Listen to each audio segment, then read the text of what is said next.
Welsh Esports League Season 10. My name is MiniMiner. Delighted to be bringing you some Rocket League action once again. Joined alongside BlazyBard this week. Good to have you here, my friend. Welcome on in. Are you ready for today? I am so excited. It's been a little bit since I've been able to catch up with these teams. Some incredible games going on from some really top-level talent on all sides. I'm excited to see some high-level Rocket League play today. Yeah, for those of you guys that joined us last week, you would have seen some amazing action. If you didn't join us last week, you missed out because we had so many amazing games covered on the stream. We had a bit of everything. We had a bit of a stomping, we had a bit of a close match, and one that was quite even as well that went all the way to the last game. So very, very exciting stuff. If you didn't miss, or if you didn't see last week, it'll be interesting to look at the groups, I think, just to get a general sense as to where everyone's at. So do you have the groups up, Blaze? You want to run through those? Yeah, absolutely. So finishing at the top of Group A, we've got Goats and Pit Ponies. On the other side, SEA Dragons and Rejects.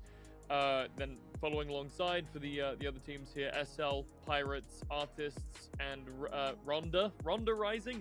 We'll cap it there. Robins and Puffins at the bottom.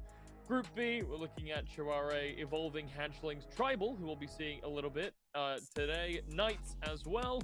Dragons and Red Kites. That's not to be confused with SEA Dragons, the Sea Dragons. That's Dragons RFC. Different, distinctive. Yeah, very different. So if you have just joined us, you don't know what's going on, we have, of course, got the group stage competition today. This is the second week of the group stage competition, and then all of these teams will be sorted into some matches that are sort of like the playoffs. You know, you got the Premier League, you got the Championship as well. So those then get seeded into those matches, into the quarterfinals, semi-finals, and of course the finals, where we'll decide our overall winner of this Season 10 Rocket League action. We got some exciting games coming up for you guys on the broadcast today as well. We've got 4 games coming up for you. Lots of excitement, lots of variety in terms of quality, and we got some top tier matches as well at the very beginning. Yeah, we're looking at Rejects and SEA Dragons to kick us off. SEA Dragons obviously finishing top of Group B, Rejects second. Group B, I say finishing, we're still in the midst of the round robin, so these two are the two teams to watch, essentially, in Group B. So if any of these matches are going to be that top tier esports you're hoping to watch, it's going to be this one. Moving on then afterwards, Tribal versus Rejects. A little bit of a middle of the board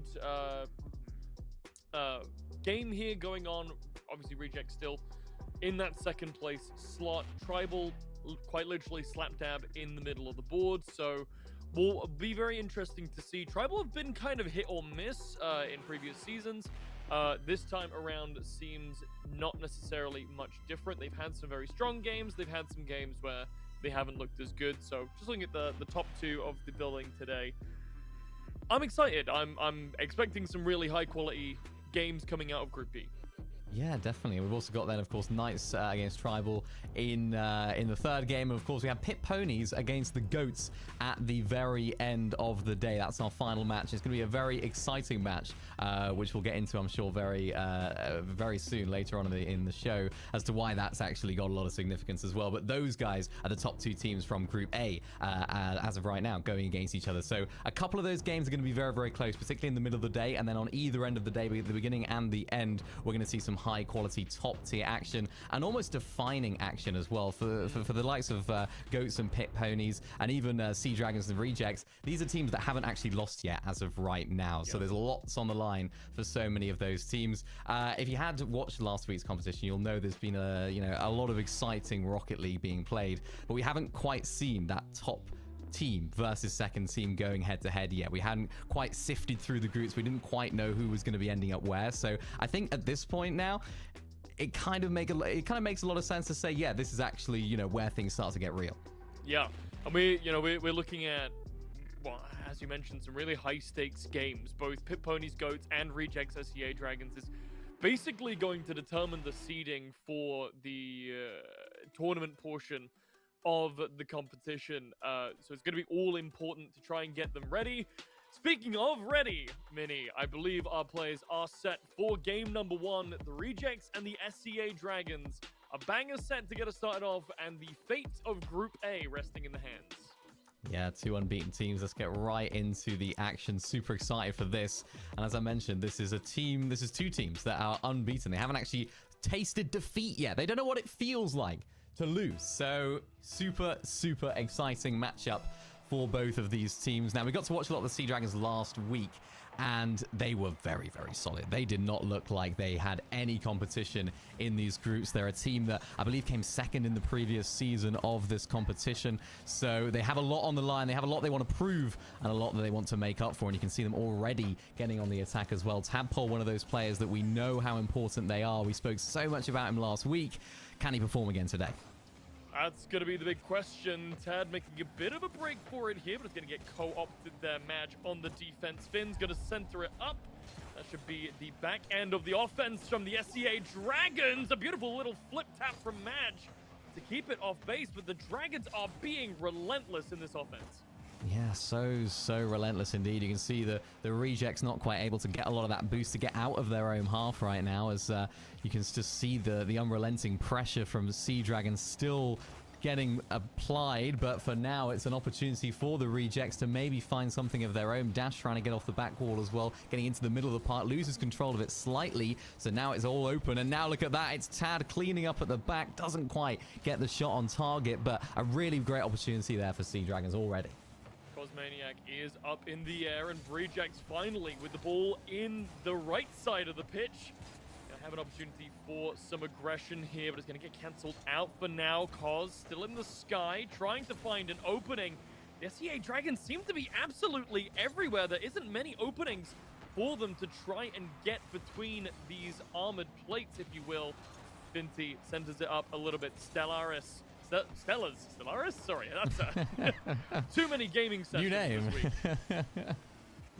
But Stella's doing a great job at carrying it forward as well. 2 minutes nearly on the clock as well. It just seems to be a very, very slow start to the game, if you like, in terms of the rejects. They haven't really had anything to shout about. It's all been Sea Dragons so far. Rejects have had a little bit of the ball in the Sea Dragons half, but it hasn't really materialized, and they'll be looking to change that right now as Finn goes up for the shot. Does get blocked very well from defense, as well as now Sellers has got a job to do. Leaves it to Tad, I believe that was, to clear it away, but no, another great attack from Rejects just to keep the ball in their half. Now it's up to Sea Dragons, knocks it past one, up against the back wall. Is it going to drop? It's not, as Dash just misses out. Tadpole with a shot and will find the opening in this match. It almost felt like a swarm. You know when you see bees around a hive, all flying around, the hornets coming in, they're all trying to find every potential way that they can block it. And the SEA Dragons just managed to find the small little chink in the armor and capitalize greatly. Opening up though, Madge already taking possession of the ball, but Tadpole is right there to deny that aggression. Cosmaniac trying to go at it again, but Sellers takes back.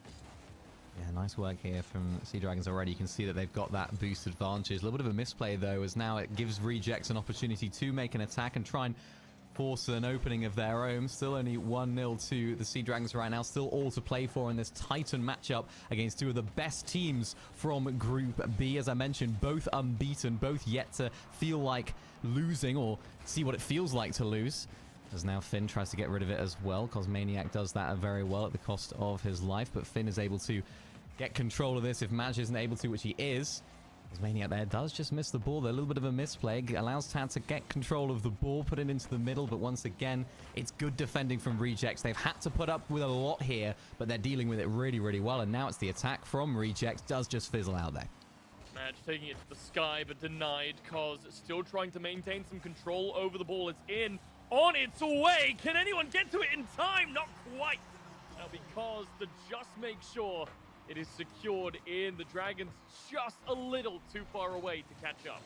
Yeah, lovely touch there for Madge. You can see that just coming off of the back wall, putting it right into the middle of the goal. There for the taking, and Cosmaniac was really on his toes to take advantage. 1-1 now with 1 minute and 20 seconds to go. We said this would be close, and it's proving so already, as now the Rejects want another. They're trying to go up for it again, but Sellers has other ideas, shoots towards goal, and Madge is there, of course, to play spoiler. Tad now going up, star player in this team. We've seen what he can do already. Not quite able to do it again, but the pressure keeps up here from Sea Dragons. Another great shot from Sellers. Madge is there again.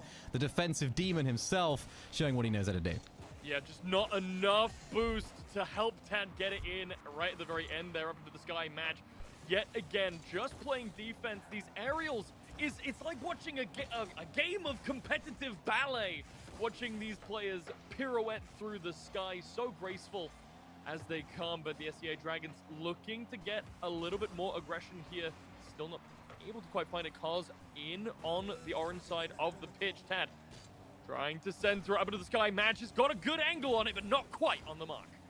Not quite, but has another go at it, does Cosmaniac. Not quite able to find the goal there either. Sellers tries to get their way through as well. Could this be the opportunity for the rejects? No, it's not. It's thwarted by the defense of the Sea Dragons yet again. It seems to be just two teams with incredible defense. And as I say that, it is Tad doing what Tad does best as Dash gets the assist from the very back of the pitch. It's Cosmaniac there, you can see on the right-hand side, not quite able to get it back in time. And Finn can't control the ball there either.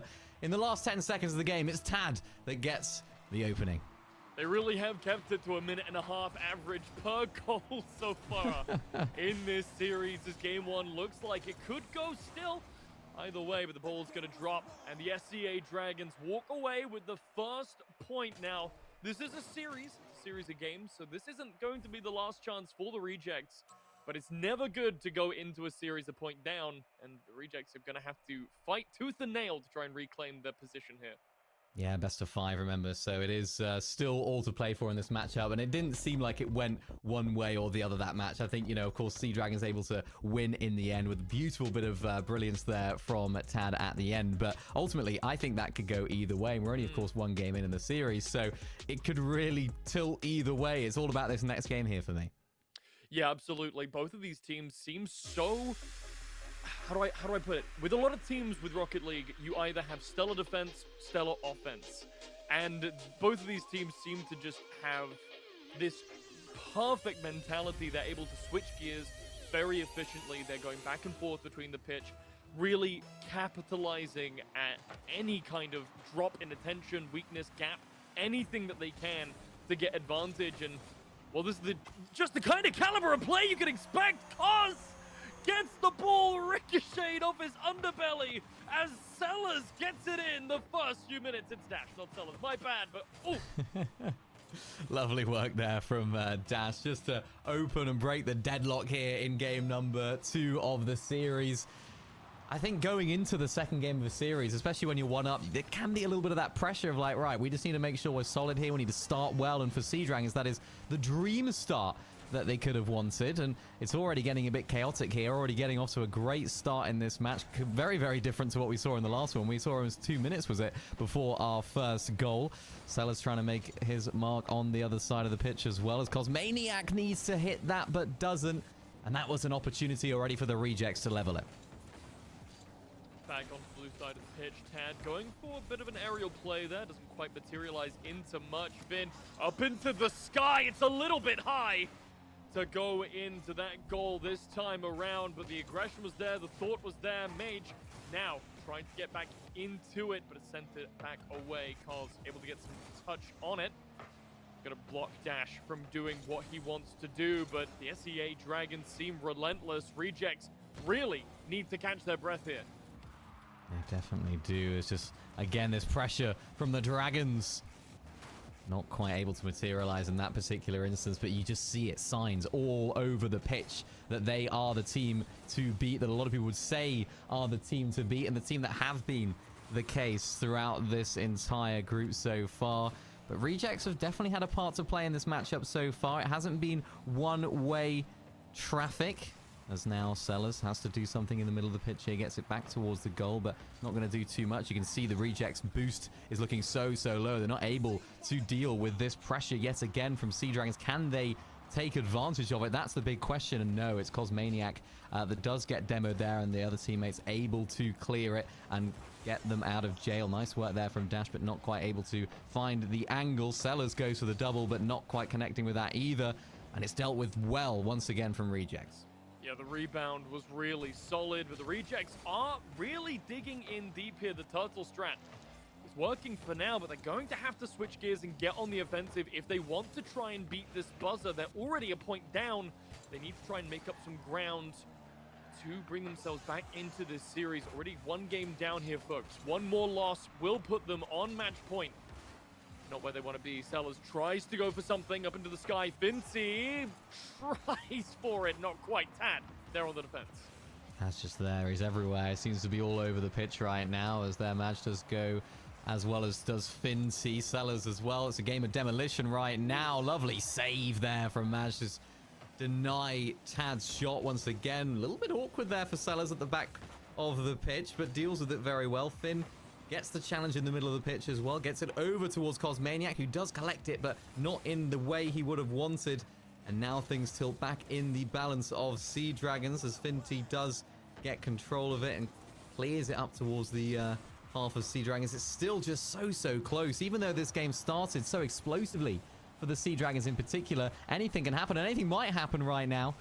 Finty goes for the shot. Cosmaniac can't quite find it either, but there's still signs. There's still signs of life here from the Rejects. They seem to have sort of come out of their shell a little bit here. Yeah, absolutely. Maybe a second wind of sorts. They've found some energy left in the tank as Cos goes to try and center off the corner here onto Finn. A double touch, passing it through to Madge. Intercepted. Sellers not letting that one go for free. Cos still trying to keep it in control of the blue side. There's a little bit of a rumble here on that back left corner, as now it's the SCA Dragons with a potential opening. All the rejects are here, but the boost is running low. Madge finally making a breakthrough. The double tap on the rebound. Can anyone get to it? Dash sure can. And it's back in the hands of the Dragons. Wow. That is world-class gameplay once again from the Dragons. Just that passing move, getting it wide, and then Sellers had the boost in the middle right there just to take advantage of it. Another great bit of play from Tad, who has been just the star player so far in this series. And it does yet again look as though it's going the way of the Dragons. It's been excellent from them. Every single time they've been asked questions, they've been able to provide the answers. And now Rejects have got so much left to do here if they want to get back in this tie. Bit of control from Dash there as a good shot from Cos, blocked by Tad.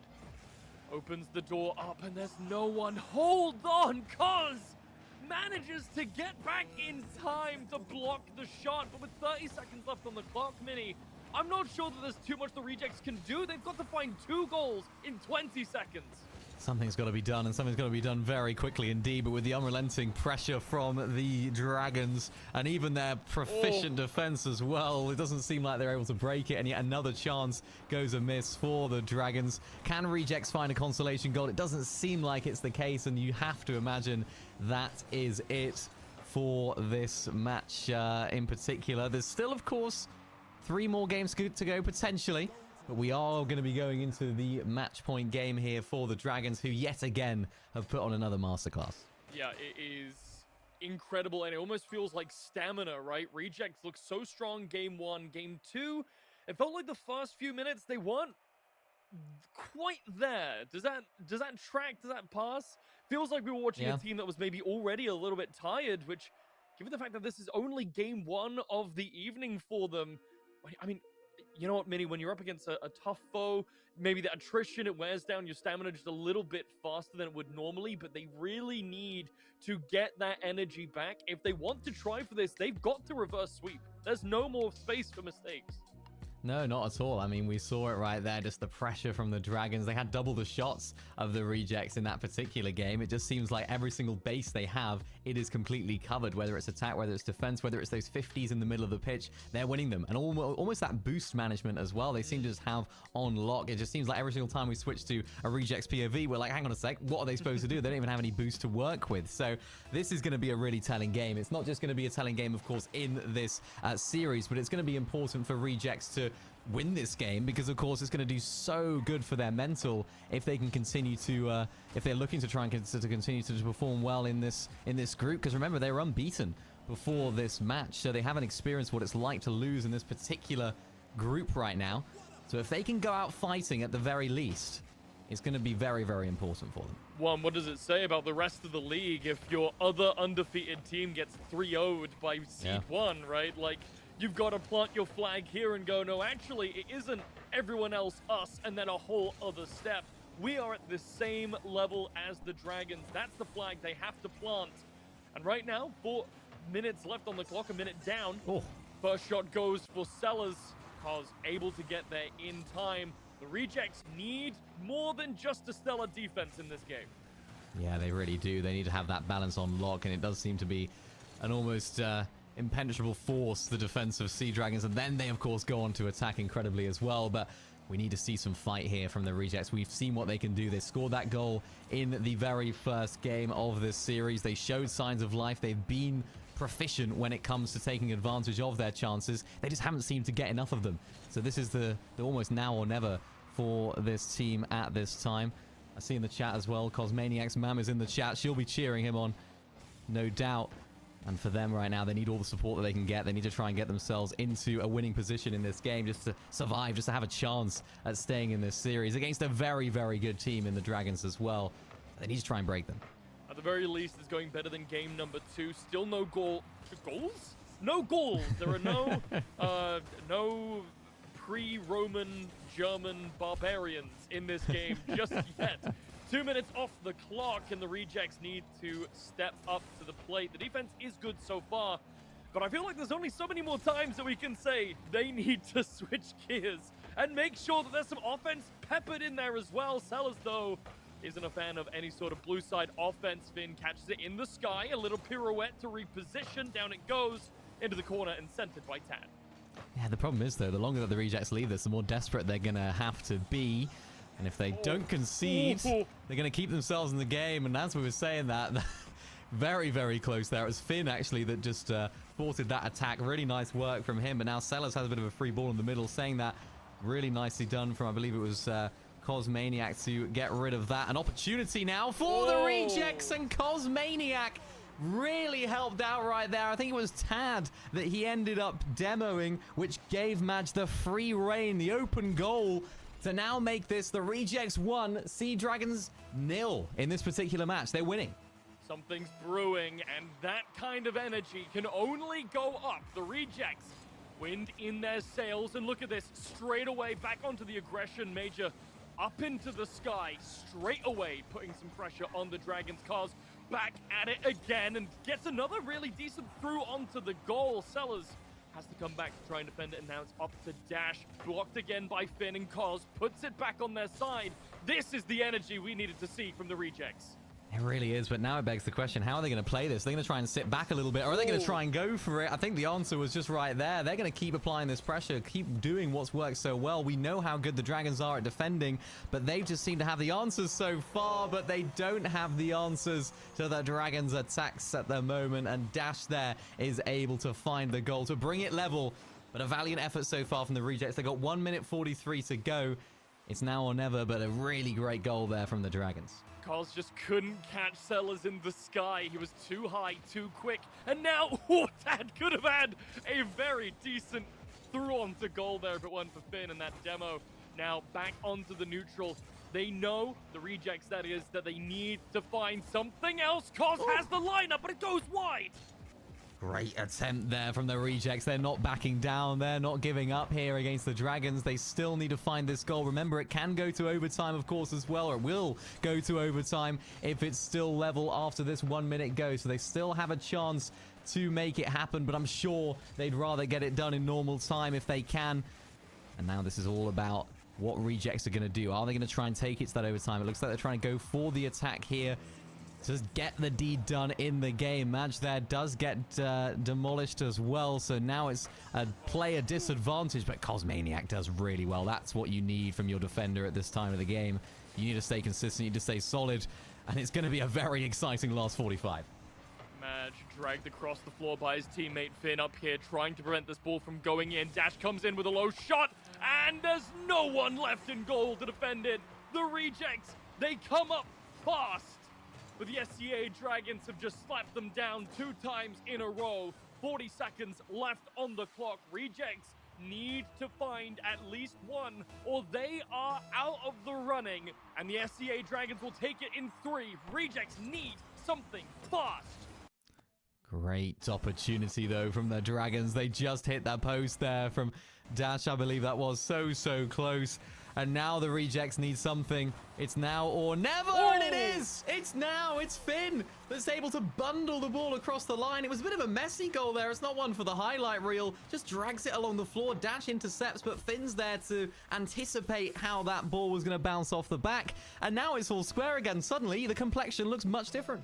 There's no points for finesse. The Rejects just need points. I don't care how messy they might be, as long as they get that goal. But the SCA Dragons answer back.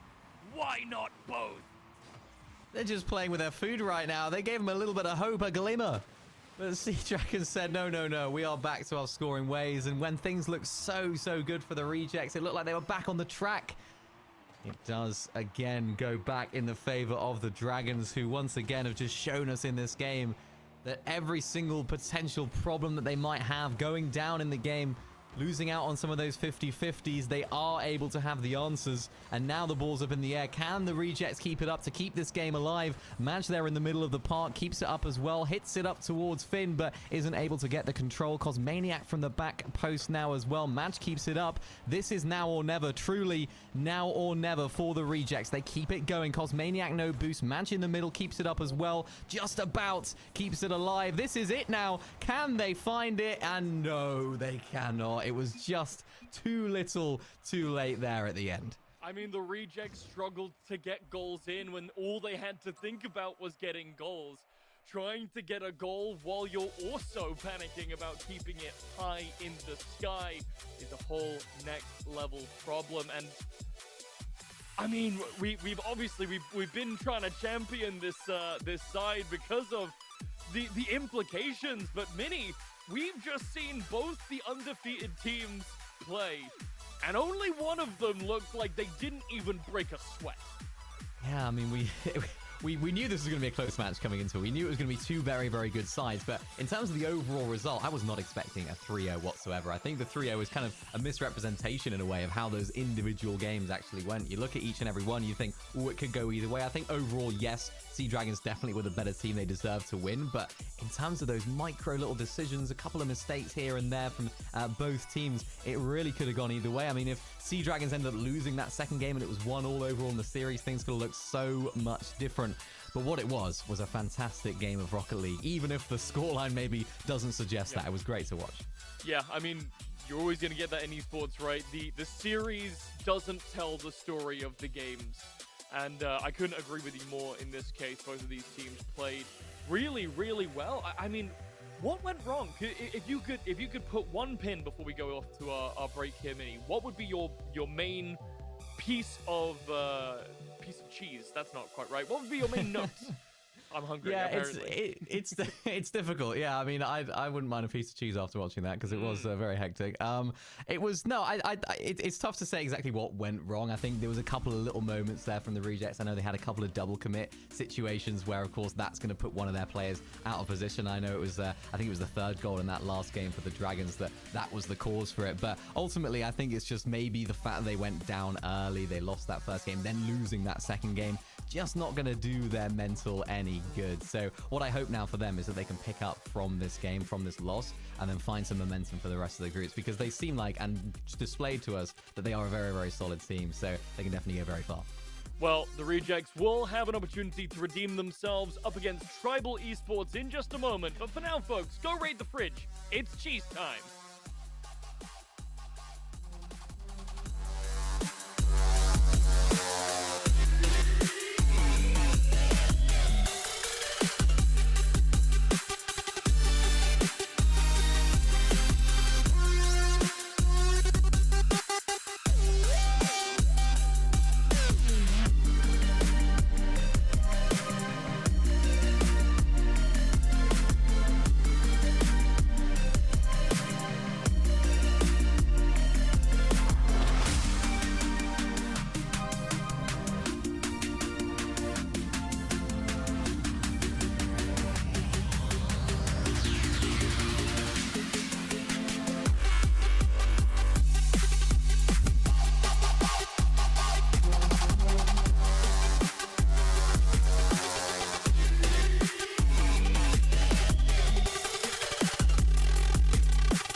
All right, mate, what's happening? Assalamu alaikum. Buongiorno.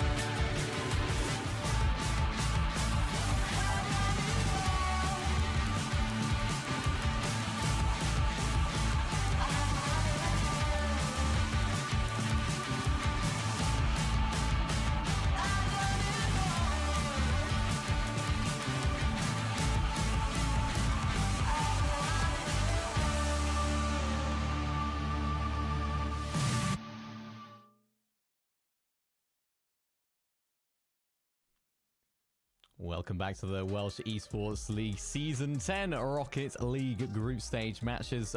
We are back. We had an amazing first game. It was very, very close, despite the fact it was 3-0 Blazy. But I'm all fueled up from cheese. I think I'm ready to go for this next match. How do you summarize so far the day? It was pretty cheesy, but nutty and creamy at the same time. So everything worked out just fine. The SEA Dragons really put a flag in Group B and kind of said, hey, This is our group. We acknowledge that there are other teams in this group. Sure, whatever. They exist, I guess, is what the SCA Dragons have essentially said. We won't be hearing from them again tonight. We will be hearing again from the Rejects, loser of that last match, where they will be facing up against Tribal Esports. Tribal have had an interesting time of it so far. They are 2-2 as far as the scores on the doors go, which put them 2 wins behind and 1 loss ahead of their current counterparts. Whether or not they'll have the energy to come up against Rejects, I think the biggest question, Mini, is going to be how are the Rejects dealing with their first loss of the season? Yeah, it's going to be interesting, isn't it? That's really the question for me as well. We haven't seen them lose yet. They haven't experienced losing just up until right now. So how do they pick themselves up? They were clearly a very good team, and I think there's a lot of things that they can take from that match that, because it's going to give them a lot of confidence. It's going to give them a bit of a boost because, you know, they played and they went up against probably the best team in their group. And as you can see in the group right now, they are the best team in the group. So I think they can take a lot of that into this game, you know, play the way that they know how to play. I think they'll have a little bit more freedom now in attack against a lower ranked team and a team that haven't been performing as well. But again, for the other side of things, for Tribal, it's going to be really interesting to see how they now step up to the plate. You know, this is going to be a real great showcase for them because they might see this as an opportunity. They might think, right, well, this is a team in the Rejects that have just lost a 3-0 match that they haven't done yet at all, not even lost. So this is an opening for them, if you like, in terms of their mental going into this game. So I'm just ready for this next game. Yeah, me too. I think there's proof that the Rejects can be cut. There's blood in the water. Let's see how Tribal Esports will capitalize in this frenzy. The game's ready to go. Let's get into it.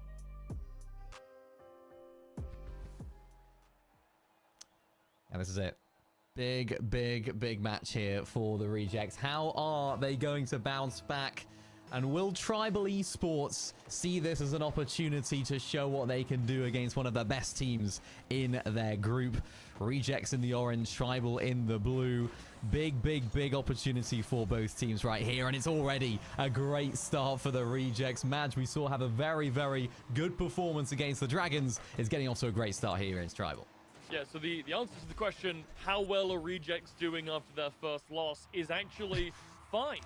Quite well, yeah. Yeah, I think that's pretty well acknowledged. As now Moblock has just been taken off the board and Koz is running it in yet again, but TLD4 has managed to block it this time around. Up into the sky it goes. Slow ball. Finn gets the ball taken out from over him. Yeti trying to make a break for it, but Koz, a player who has just been playing so phenomenally so far tonight, takes the ball back and sets it up for Major. Big opportunity right there, but not quite able to take it, and it's one-way traffic so far in this game. Haven't seen too much in terms of attack from Tribal. An attempt there from range from one of the Tribal's players, but not able to find it, as now Finn is able to launch an attack here going forward. Cosmaniac in the middle of the pitch just gets an awkward touch there. Instead of directing it towards goal, puts it against the back wall, and you can see all 3 of the Rejects players making the most of this attack, trying to make the most of it at the very least. The ball's loose though. Finn gets an opportunity, bounces back off the back wall and redirects it towards the goal in such a great way. You can see there the double commit from Tribal, and then of course the miss from the other Tribal player. All 3 of them out of position, but of course Finn had to be there to capitalize. 2-0 down. Tribal Esports are looking in a little bit of a dire strait. They haven't really had many opportunities to go in aggressively. They've been so focused on this defense. Speaking of, here we are again, blue side of the pitch. TL has been able to touch it onto the orange side for now, makes a break for it because it's right there to cancel that aggression right away. Yeah, this is just a great performance, a great response, I think, from Rejects, who have, of course, had that difficult loss at the beginning of the day. Now they're showing us exactly what they can do. They're really flexing their muscles here in terms of attack. We know how good they can be in defense as well, so things are looking pretty difficult here for Tribal, but they do deal with that attack very well. It just seems as though there's just going to be another one coming before they can even get there or catch their breath, as Finn is still able to just watch on as Madge is controlling it in the middle of the pitch. Cosmaniac tries to go up there as well. Tidal there trying to take it forward, but they're just not able to. And you can see, look at the boosts of Tribal. They don't have any. Yeah, tanks are absolutely empty. And do you remember when we used the analogy that the Dragons were playing with their food in the last game? Yeah. This feels like the Rejects. This is I think this is a perfect analogy, actually, Mini, for generational trauma. Rejects were abused by their betters, question mark, the people above them, and now they're dealing that exact same kind of punishment down below them. Yeah, they're definitely doing the exact same thing. I mean, it's just difficult for Tribal, really, especially going down so early. It doesn't make things very easy at all, but what they're able to do now, if they don't win this game, they're able to, at the very least, just get an understanding of how the Rejects are going to play. Just get an understanding of their opponents here, because, of course, it is a best of 5, so it is definitely not over yet. As Finn now tries to pick up the ball in the middle of the park, puts it in towards Cosmaniac, takes it away from him, which almost is a bit of a misplay, I would imagine. There's maybe a lack of communication right there, but an opening now for Tribal to carry it forward. Crazy's able to do so. Gets it off the top of Finty. Does now leave it into the middle of the goal. It was loose there. It was awkward, but Cosmaniac's able to clean up. I almost didn't want to say anything out of the sheer terror of that goal potentially going in, rolling off the back of Moblock. But, I mean, the Rejects, I don't think, need much help trying to get the next one in. Up into the sky it goes. There's the tap, but it bounces off the top right corner. Vinci has tried to come back on the rebound. Up into the sky. Crazy Yeti takes possession. Down the board it goes. A little bit of a miss there. TL can't quite get the airtime he needs to touch the ball. And yet again, we're on the blue side of the pitch. It feels like Tribal just cannot catch a break. Yeah, it's difficult for Tribal here because they just aren't able to get out of their own box. Looking at their boost, they're always a little bit lower as well. The pinch from Madge was unbelievably pacey, but not going anywhere near the goal. And it's just about now Tribal trying to find something in this game to even have something to shout about, you know, something to open up the scoring for themselves to then take into this next match. Because realistically, they will be going into this next match 1-0 down in the series.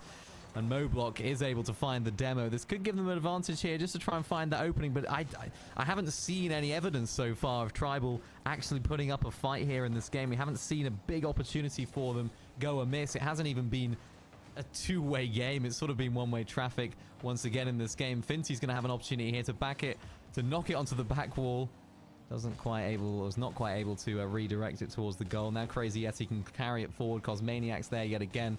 And a player that did show some quality in that Sea Dragons match is now putting it on display once again, but not able to find the goal. Yeah, it feels like maybe we're just a little bit off the mark. A few shots high, a few shots wide. But the Rejects don't really necessarily need them at this point. This may as well be target practice. It feels Tribal Esports isn't even in the room with them right now. That being said, Yeti had a bit of a through on goal, but gets knocked high there. Finn just in the right place at the right time.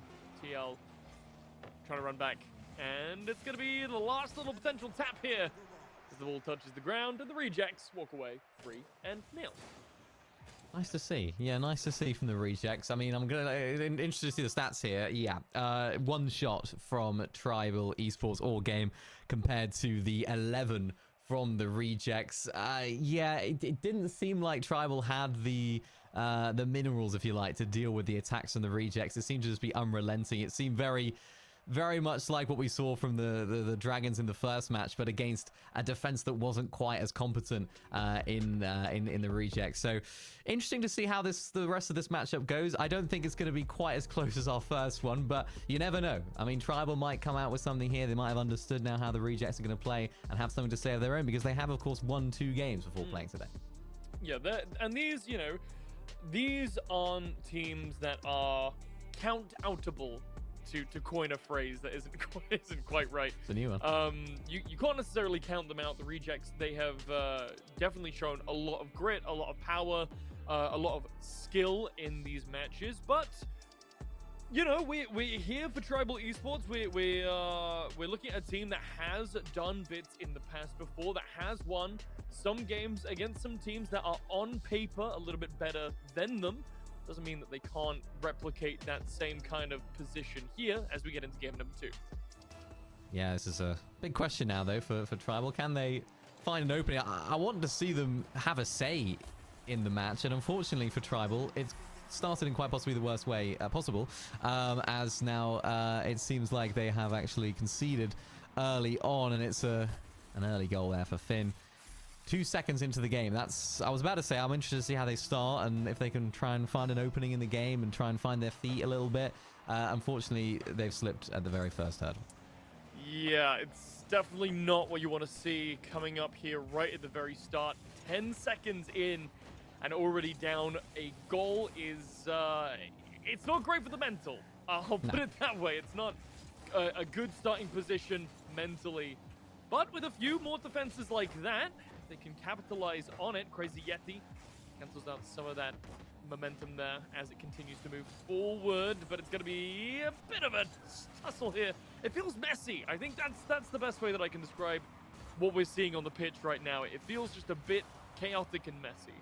Yeah, definitely. I think it's just a little bit of chaos here from Tribal, missing a lot of aerials here, trying to go for as many as they can, and it just shows how top quality the very top teams in the group are compared to a lot of the teams that are in the middle and even the lower stage of the group. And remember, this is a Rejects team that got beat 3-0 in our first series, right? And now they're absolutely dominating here against Tribal. Another goal could be brewing, but great defense there from Yeti. I think that was to deny the attack once again of the Rejects. Goes into the middle of the pitch. Really nice opportunity there for the Rejects, but Madge is not able to find it. Still only 1-0 in this game, though. So the Tribal Esports can definitely find it. They need to find a shot. You know, when they only had one shot in that first game, they need to try and apply a little bit more pressure. But again, it's a lot easier said than done when it comes against a team like the Rejects. They're just so good when it comes to these pressure attacks. And yet again, even moments like that, you see them missing it, but you don't really get worried. You don't think, oh, that was an opportunity missed, because you know there's going to be another one. Yeah, it's like a flurry. It's a numbers game, right? If you shoot enough shots, surely some of them will translate into full goals. But I want to touch again on the mental anguish here of Tribal Esports. This is coming off of a 3-0 win against Dragons RFC. So these boys are riding high coming into this match, and the Rejects at the moment are not giving them a space to celebrate that victory, not giving them a space to breathe. Instead, very much the opposite, slapping them down while they're on top. Just the consistency, all these aerials that the Rejects are able to connect onto. The Tribal Esports team have missed on a couple of those. They haven't quite been as consistent in terms of their connections. You can see it right there. Yeti just actually missing the ball and then turning back around and almost turning into a teammate of the Rejects, putting it right back into the middle. It was nice work there from Madge, but Yeti, I don't know if he needs to hit that there, just straight into the middle and into the path of Finn. It's just a little bit of moments like that against some other teams, against some maybe lower ranked teams, you get away with, but against a team like the Rejects, it doesn't seem like they are. Yeah, you just can't get much past them, but TLD 4L is able to keep that one out of the goal. A strong start from the kickoff line from the Rejects. It looked promising, but now Cosmaniac looking to come back around for another one. Finn is controlling this ball so beautifully. And the right tap off the front bumper will send it straight back in. This is a lovely fake here. Yeti is just can't do anything. He's got his handbrake on there. There's absolutely nothing he can do. Didn't make a commitment early enough. Expected the shot to come and it never happened. And wow, he's really been sent right there. But it's, again, just the confidence brewing through here and showing through for the Rejects team. It's 3-0 yet again. I'd like to imagine, I think this is going to be a little bit of a higher scoring game as well, as another shot comes through from Cosmaniac, not quite able to connect here. And again, with these attacks, you really have to imagine that this is not even the best version of the Rejects that we're seeing right now. They are throwing a lot of these opportunities away, but if they're making the most of these chances, you can see how they can really beat anyone. Yeah, no, absolutely. This is a team that has a super high power level, a super high skill ceiling, and I mean, at a certain point, you kind of look at this match, and if you're Tribal Esports, Mini, I think, you know, I think it's safe to say at this point we're looking towards game number 3 to try and turn things around. What is your kind of keynote for them? What do they need to do to maybe beat Rejects in the third one? I think it's difficult. I don't know if I can say anything that would be able to make them end up winning, but there's been a lot of double commits that haven't been going, that you never really want to be doing. Of course, we saw it just there in that previous goal. Both of the players went for it, which is easy to do when you're down. You know, you make worse decisions. You're a little bit less concentrated, a little bit less focused. But I think it's just a skill diff at this point, unfortunately. It's just one of those where now they can use this next game and the future games, if they do get more, just to try and learn as much as they can, to try and improve, to use this opportunity against a team like the Rejects to actually improve for future and try and, you know, make adjustments and refinements to how they play the game, because you don't get these opportunities that often. And it's another great goal yet again from the Rejects. It's Cosmaniac, and it just seems to be so effortless for them right now. And again, this is a situation for the Tribal Esports team. No one's challenging that. No one's actually going up for it. No one's making it difficult for the Rejects, and that's where they just need a little bit of that confidence. Very hard to do when you're 5-0 down and 2-0 down in the series, but they can hopefully take a lot from this and try and learn from it if they think about it in the right way, as the Rejects can nearly get another goal. You know, earlier I made this comparison about aerial ballet, right? And there are goals like that where Cos does a triple right side axle flip in the air to gently tap it in with his front bumper, where I think there is no more apt analogy to Rocket League than ballet. It is gorgeous the way that these well, supersonic, acrobatic, rocket-powered battle cars maneuver themselves. Yeah, it's absolutely right. I mean, and the best teams show that, and it's again something that we maybe didn't see as much in the game against the Sea Dragons, but when they've given the time and space, which Tribal Esports are definitely doing, they have that opportunity to show what they can do, and it's beautiful to watch. It almost needs classical music playing rather than the sounds of the cars driving along and the boosts going out from the back. And this is a 6-0 game here. I mean, this is just, again, flexing their muscles. Again, we're going to see the stats at the end of it. I think Tribal have had a few more shots this game, so they're definitely growing into it, but quite far from getting a victorious game here, definitely in this series. I think it's going to go all the way to the Rejects, as they're going to close out this match very, very shortly, I'm sure, with another great win. You know, Mini, I've been reflecting on what you said, and to further it, I reckon if you slow down the game footage, make it black and white filtered, and start playing Swan Lake over the top, I think you could probably pass that in front of some audiences, and I don't think they'd be able to tell much difference.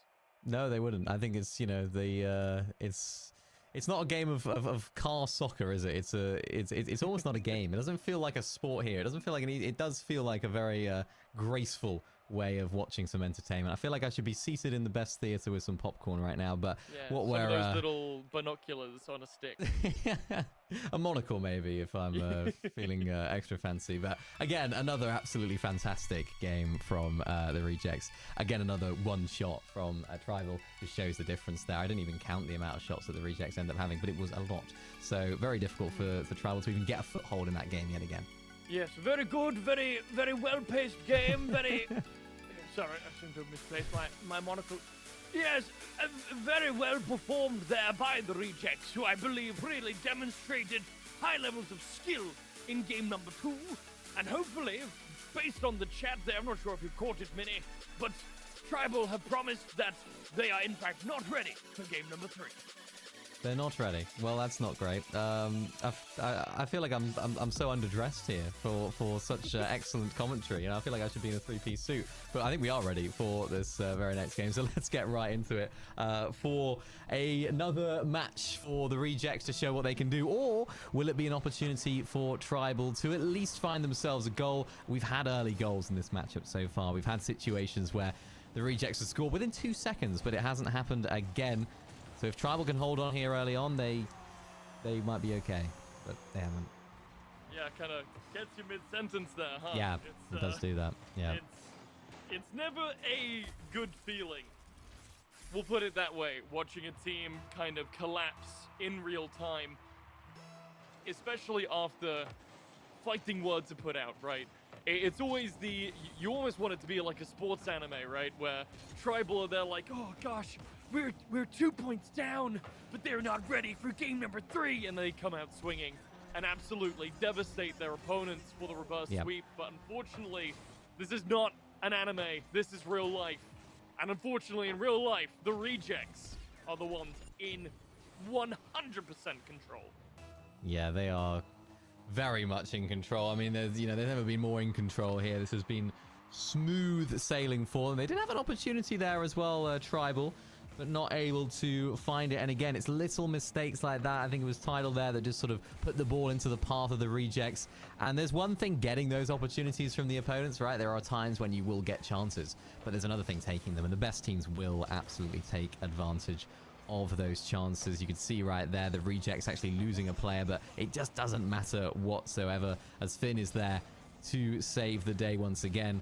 2-0 already to the rejects. They're flying, they're flexing, and they're doing what we can see them do. Cosmaniac taking it all the way back to his own goal, actually letting it loose, but Finn is saying, you know what, let's take this seriously here. Let's make sure to keep it going in our own direction, as you never know what could happen. If Tribal gets a goal here, if things start to tilt, it could potentially go there. And every single time I say something good about Tribal, they concede, and unfortunately that's the commentator's curse. So you know what, Tribal, if you're watching, if anyone's supporting Tribal, blame it all on me. Feels like Block and Yeti were having a bit of a party there at the back of the net. Flipping around, having a good time, listening to some music, I bet, probably. What do you think? Some goth rock? Hyperpop? Something, surely. Something, Cos. yeah. They're enjoying it. Back to Cos on the top rope, though, rejects. I mean, we're not even 2.5 minutes in. We're a minute and a half in.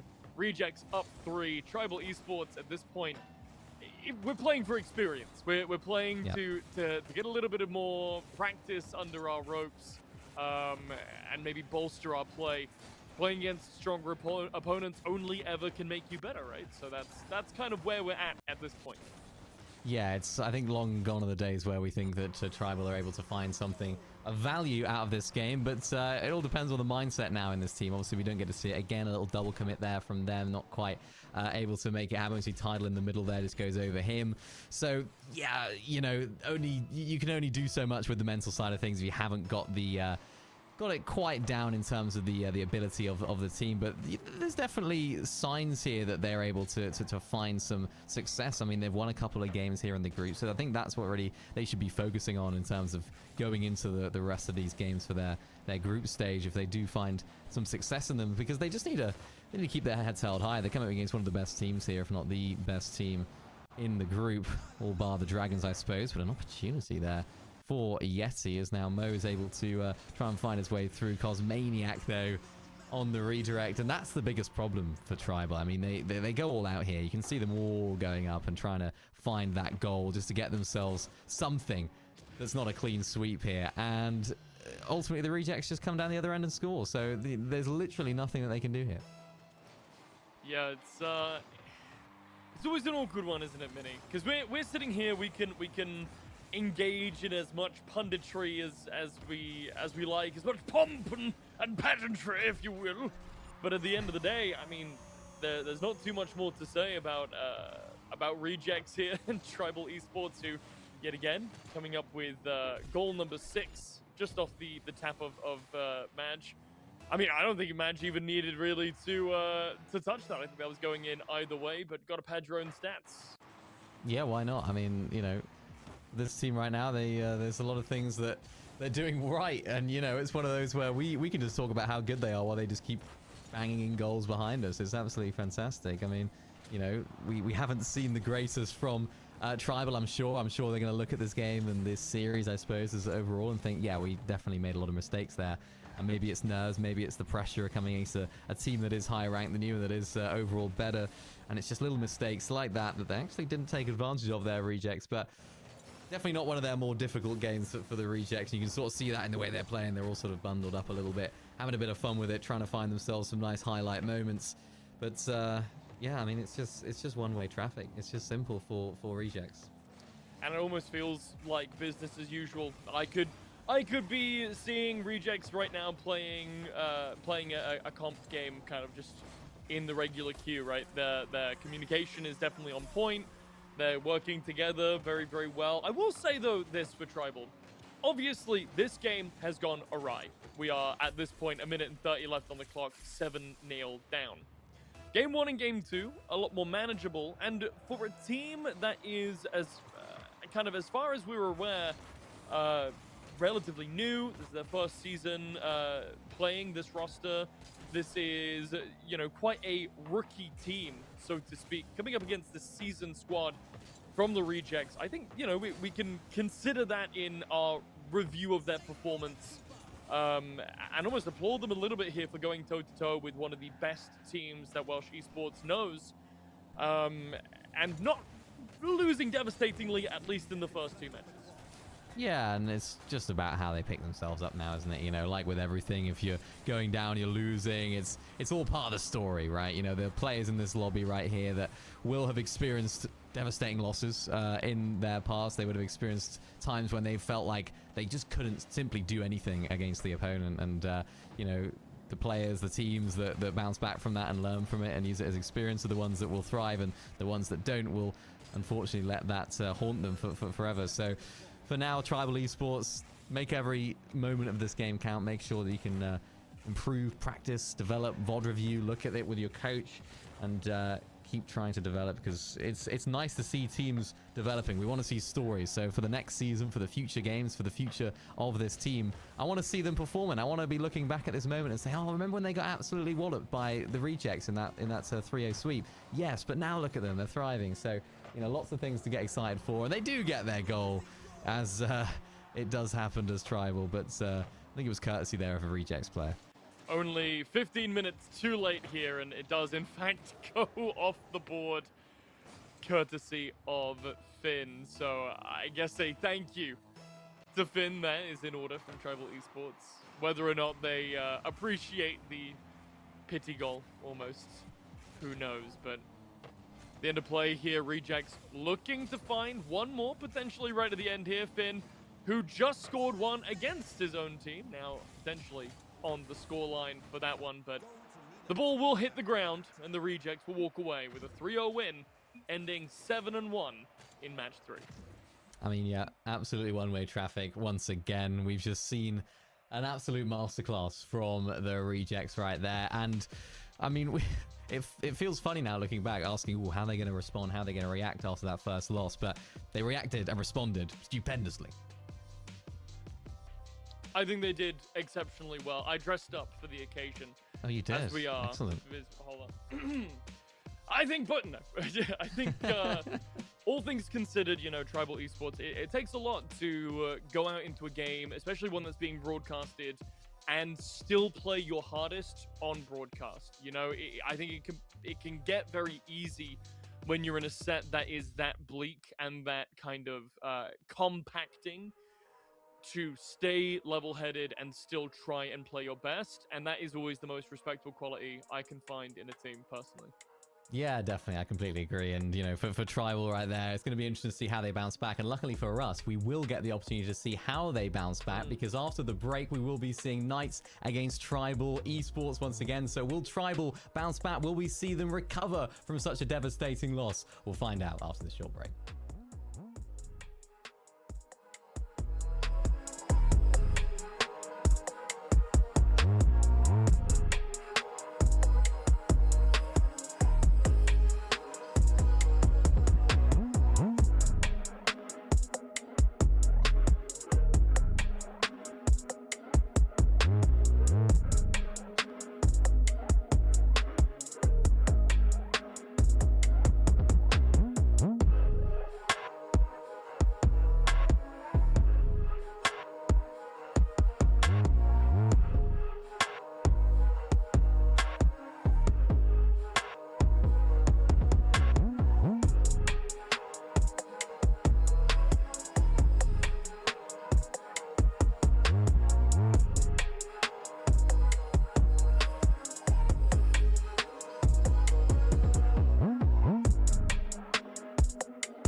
Welcome back to the Welsh Esports League Season 10 Rocket League coverage. Now, after that absolute thumping from the rejects, Tribal Esports, they look down and out, but they can't be out for too much longer. They're back in for this very next match here, Blazy. I mean, we've got an important one for them. How are they going to bounce back? How are they going to respond? They've got the Knights.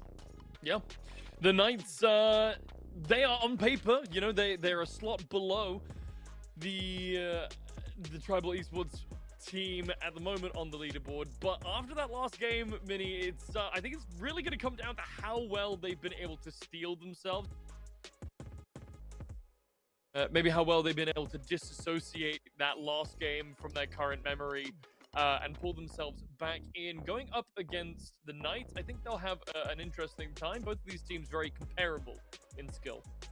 Yeah, we saw a very, very one-sided match, I think it's fair to say, in that previous matchup. Now I think it's going to be a little bit more of a closer game. We've got Knights and Tribal Esports very similarly ranked, very similar in terms of their position on the standings and in the groups right now. So going to be hopefully a lot more interesting, a lot more entertaining for players and fans, I guess, of the Tribal Esports team, because of course it didn't go particularly that well for them in that last game. So I'm just looking at the groups. Yeah, they are very close in terms of the Group B as well. So both of these teams have won 2 games and they are looking to find yet another win right here, which could be a really good one for them to sort of catapult them up towards that top 4 if things are looking good for them in terms of the goal difference. So I'm ready for this next game if you are. Yeah, absolutely. And we're looking at both teams who have just come off the back of losses as we get into game number 1 of this set. How well will both of these teams be able to steel themselves and recoup their mental? Yeah, this is it. Let's get right on into it. It's exciting, you know. Knights against Tribal. This is a team that's, or 2 teams that are, you know, fighting for a win. You know, they need it. They need to get into that position. They really need a win. Tribal definitely need a win, and I'm excited to see if we can see a different side of Tribal. Right, we saw a very different side of the rejects after they did get 3-0'd by the Dragons in the very first matchup. Can we see exactly the same thing? Could this be the tale of the comeback from both of these teams here, as it seems as though Tribal are in the orange and are able to score an own goal? Deja vu. We have been in this place before. Knights score in the first 5 seconds, 4 seconds even. That's definitely not the kind of vibe Tribal need right at the very start of their game. Very odd. I'm confused, but it's a start for Tribal, and unfortunately it's going to go from bad to worse as Alex is able to get another goal 10 seconds in, and it's looking all too familiar, unfortunately, for Tribal Esports. We thought this was going to be a lot closer. Hasn't quite worked out like that so far, but okay. Knights 2-0 up. First 10 seconds. We've seen 2 restarts here already. Or 1 restart and 1 kickoff. I mean, it's just been one-way traffic yet again, but Tribal need to pick themselves up here. They need to give themselves something to latch onto here in this game, but you can sort of see already there are a few more misses, a bit more scrappy in terms of a match so far, and there's another lovely fake there, but not going to materialize in the end. I mean, Alex is taking it back. He's in the air. TLD finally takes the ball back. Tribal Esports need to find some feet here. They cannot be getting double faked out like that. That was devastating even to watch. I felt the emotional damage, and I'm not even on the pitch. I loved it. More of it, please. More of it. As PX said, they're getting the ball in their own half. Again, Knights just able to apply that pressure, but you can see that Tribal Esports are having a bit more joy down the other end of the pitch this time. They do have a little bit to do still in defense as well, though, and they still have a lot to do in terms of the overall consistency, I guess, in this game. Mystic misses that shot there. Crazy Yeti goes for it, misses, but TLD is there for the goal, so it brings it down to 2-1. Important for this team here, for Tribal, just to get themselves a goal that they've actually scored for the first time in about half an hour. Yeah, this is, well, scored their own goal for the first time in half an hour, right? Yes. Tribal Esports walking away with a gifted one last time around, but Pixon, I mean, he's got the ball yet again. He's looking to find some more. Tribal Esports, I think, maybe just got caught off guard right at the start there. We can only hope that that was not indicative of a greater pattern throughout the course of this series. as they do take control back of the ball, keeping it in the blue side of the pitch. Having to retreat away, though. Alex waiting for his moment to try and take back control. And it's a little bit of a scrap here. It's already felt a little bit more brawly than some of the other matches we've seen today.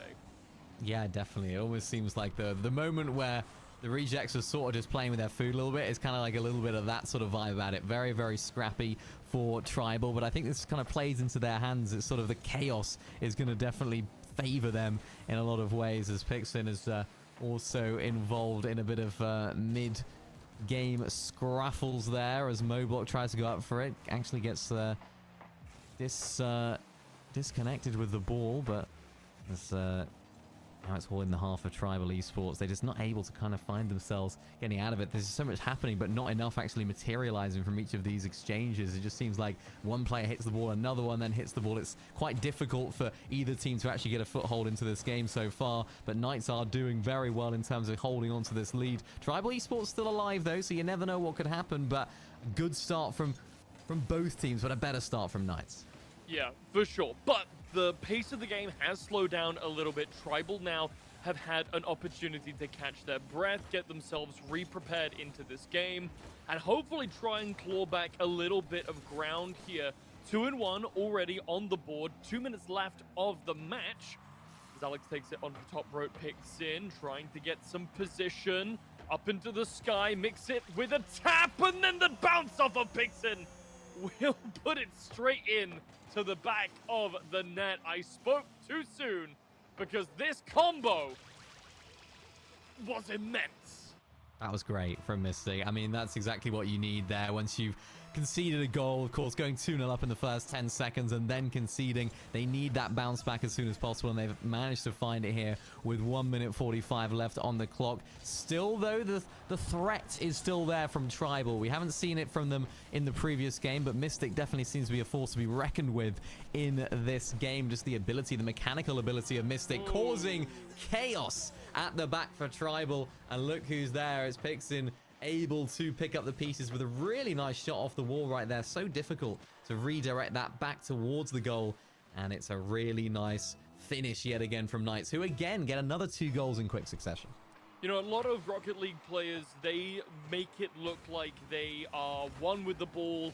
They can really handle the ball well. Mystic looks like he's taking the ball on a walk. It's on a leash, it is in his pocket, and it's in the back of the net. Lovely again from Mystic, the mid-air control in a game where it has been so scrappy. It was just calling out for somebody, for an individual to take their game by the scruff of the neck and say, you know what, this is an opportunity for me to show what I can do. And Mystic is doing that with aplomb right now. Really, really excellent display of confidence from him, and that's just seemed to have grown throughout this game. Let's hope for him and for Knights it can continue to grow in this series, because it does seem yet again a little bit one-sided, despite the fact it was quite even for a lot of this game. It's just turned completely, and now Knights have remembered that they can score a lot of goals. Yeah, it went from really fast to quite slow, now to explosive speed from the Knights. And Tribal Esports, I mean, how do you go from holding your ground for the most part against one of the best teams in your group to now going up against a team sitting rather firmly below you on the table? I mean, Knights are 2-4 right now compared to Tribal's 2-2,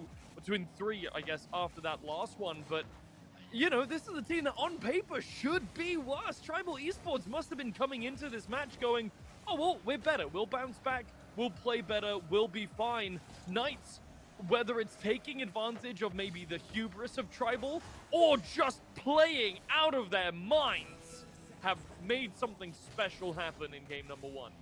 Yeah, it's all Mystic for me. I think it's just the ability that he has over the rest of this entire lobby, not just the opponents, just seems to be second to none. I mean, look at this, flicking, going up and over the ball, able to control it so well in the air as well. Fakes coming through, passes. It's just every single ingredient is coming to fruition right now for Mystic, and he's definitely powered this team to a first game win here in this series. Really, really nicely done from the Knights, who it hasn't been smooth sailing for them. It hasn't been easy. They started very well, but they did go down to 2-1, of course. Still, what a performance from this team, and this is a real great sign of things to come. Yeah, this was such a strong showing from the Knights. If this is the quality of play that they can put out, I am truly shocked that they are so far down in the table. I mean, this is insane. I could see this team going and taking on the Rejects and having at least at least having a better performance against the Rejects than what we just saw up against Tribal. Yeah, I mean, now, though, for Tribal, they've just come off the back of an absolute thumping against the Rejects. Now they've yet again lost in a massive way against the Knights in the first game of this series. I mean, I'm trying to think about how you can even pick yourself up from that. I think this next game is going to be super duper important for them. You know, they need to try and find some success. They need to try and find an early goal. They need to stop the rot at the beginning of the game, if you like. When it comes to the early chances that they're giving away, they just seem to be conceding in the first 10 seconds, no matter who it's against. So, you know, for them, getting a good start is going to be important. Settling down into the game, not letting those nerves take over, because right now it seems like they actually are. Yeah. Whether or not it will continue to be so, we'll have to wait and see. But, I mean, this could be a moment of realignment for Tribal. This could be their opportunity to set their heads straight, think to themselves, well, actually, this isn't going to be the easy game we thought it was. Let's get ourselves back in the proper position, set that gamer posture to active, and prawn it up. Because right now, already, the pressure is on as the Knights charge on in with their second attempt of the match already. Yeah, nice opportunity there early on for the Knights. Good work, good pressure. But what I wanted from Tribal, what I wanted to see here was just them holding on at the beginning of the game. And so far, for the first sort of minute of the match, it does seem like that has happened. The game plan so far has been working out okay. We haven't seen that situation from the Knights, really, where they've really been under too much pressure because the Tribal just haven't been at the races so far. So for these games, so really, really important for them just to keep this scoreline at 0-0 for as long as possible and then pounce on an attack. But look at this. Pixin able to get through, but really nice interception right there from Tidal, I believe that was. Nicely done to save his team once again, and it's these individual moments that they need to sort of rest on. You could see that in the very first game. Knights just did it in that game, and in this game, Mystic once again stepping up to the plate and doing what he needed to do to put this team in the lead. At least it took them a minute and 12 seconds longer than it did last game to get that first goal. It's a window of hope, right? Tribal Esports now can potentially capitalize. They've still got plenty of time on the board. And Knights, oh my goodness. Wow. Come on, guys. What was that? That was, I mean, wow.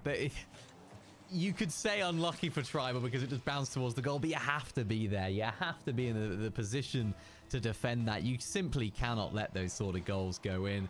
And so much praise was coming from me at the beginning of this game, saying, yeah, they've held on really well. They seem like a solid team here. They haven't let in that early goal that they've been victim to so often. And now they've let in two in about 10 seconds. So all that good work has just been undone, and they're left in the same situation as they were in that very first game, which is chasing. And chasing they're going to have to continue to do because Pixin has gotten another goal.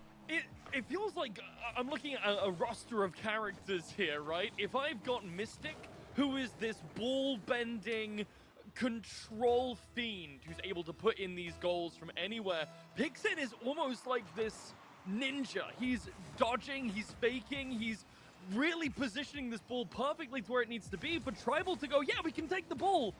And then the answer is no, you can't actually do that. That is like the 5th fake we have seen from him already in this series. Yeah, it's just amazing work here from Knights. I mean, it's just, again, individual moments, individuality coming through from the teams that seem to play against Tribal. They seem to let those individual players flourish. Nice opportunity there, but no one to get on the end of it.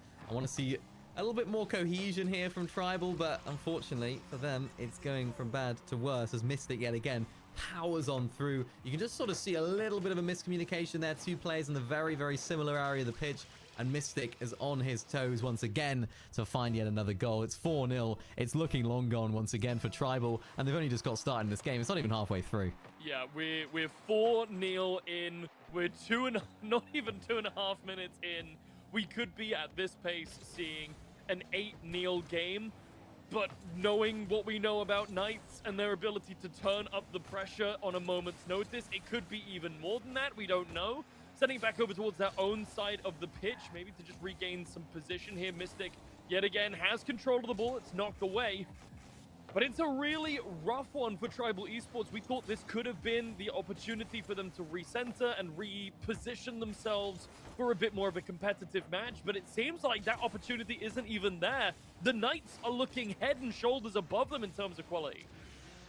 As you say that, look at this. Crazy Yeti finding themselves a goal. That's nice to see. I mean, they've still got 2 minutes, so if this game wasn't going so one way, I would say, yeah, this is an opportunity here. They could definitely pull this back, but you know, just where the Knights are playing the way that Mystic is playing in particular, this is, you know, not looking too likely, but hopefully they can use this now. They can use it as a bit of a spring in their step. Nice opportunity here for Crazy Yeti to bounce one off the top board.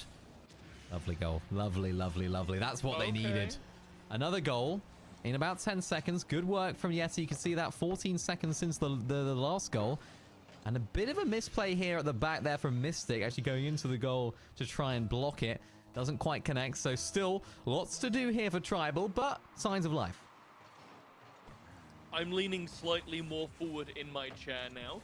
I'm getting mildly excited. My interest tingles are up as Tribal once again have control of the ball. Alex able to center it back in favor of the Knights, and Mystic is here to try and put that back in the corner of the net. It gets juggled. Down it comes, and there is someone to follow up, but not quite on the mark this time around. Meanwhile, Orange Tribal have been able to get a bit more positioning on the ball, but it's back to Mystic, and the Knights have taken control of the game yet again, just slightly off the mark. Just slightly, but Tribal doing a good job here, just making sure to keep the score within 2. You can almost give themselves a little bit of a glimmer of hope at 2 goals. With 3 with a minute to go, it's looking a little bit less likely. But Mystic now, this is where it uses your time to step up. He's already scored 3 goals in this match, been a real menace in the defense of Tribal. But this could be an opportunity. Crazy Yeti with 2 already. Can he find a third? He next gets the knock, gets it over to Tidal, and look at this. It's 4-3. Tidal picks up the pieces. It's all Yeti at the very beginning of this move. Actually knocks away Mystic, I think that is there, and just gives Tidal a huge opportunity just in front of goal. 50 seconds now. 1 goal needed. It's all to play for. Tribal Esports have found their second wind. They have found their footing. They found their stride.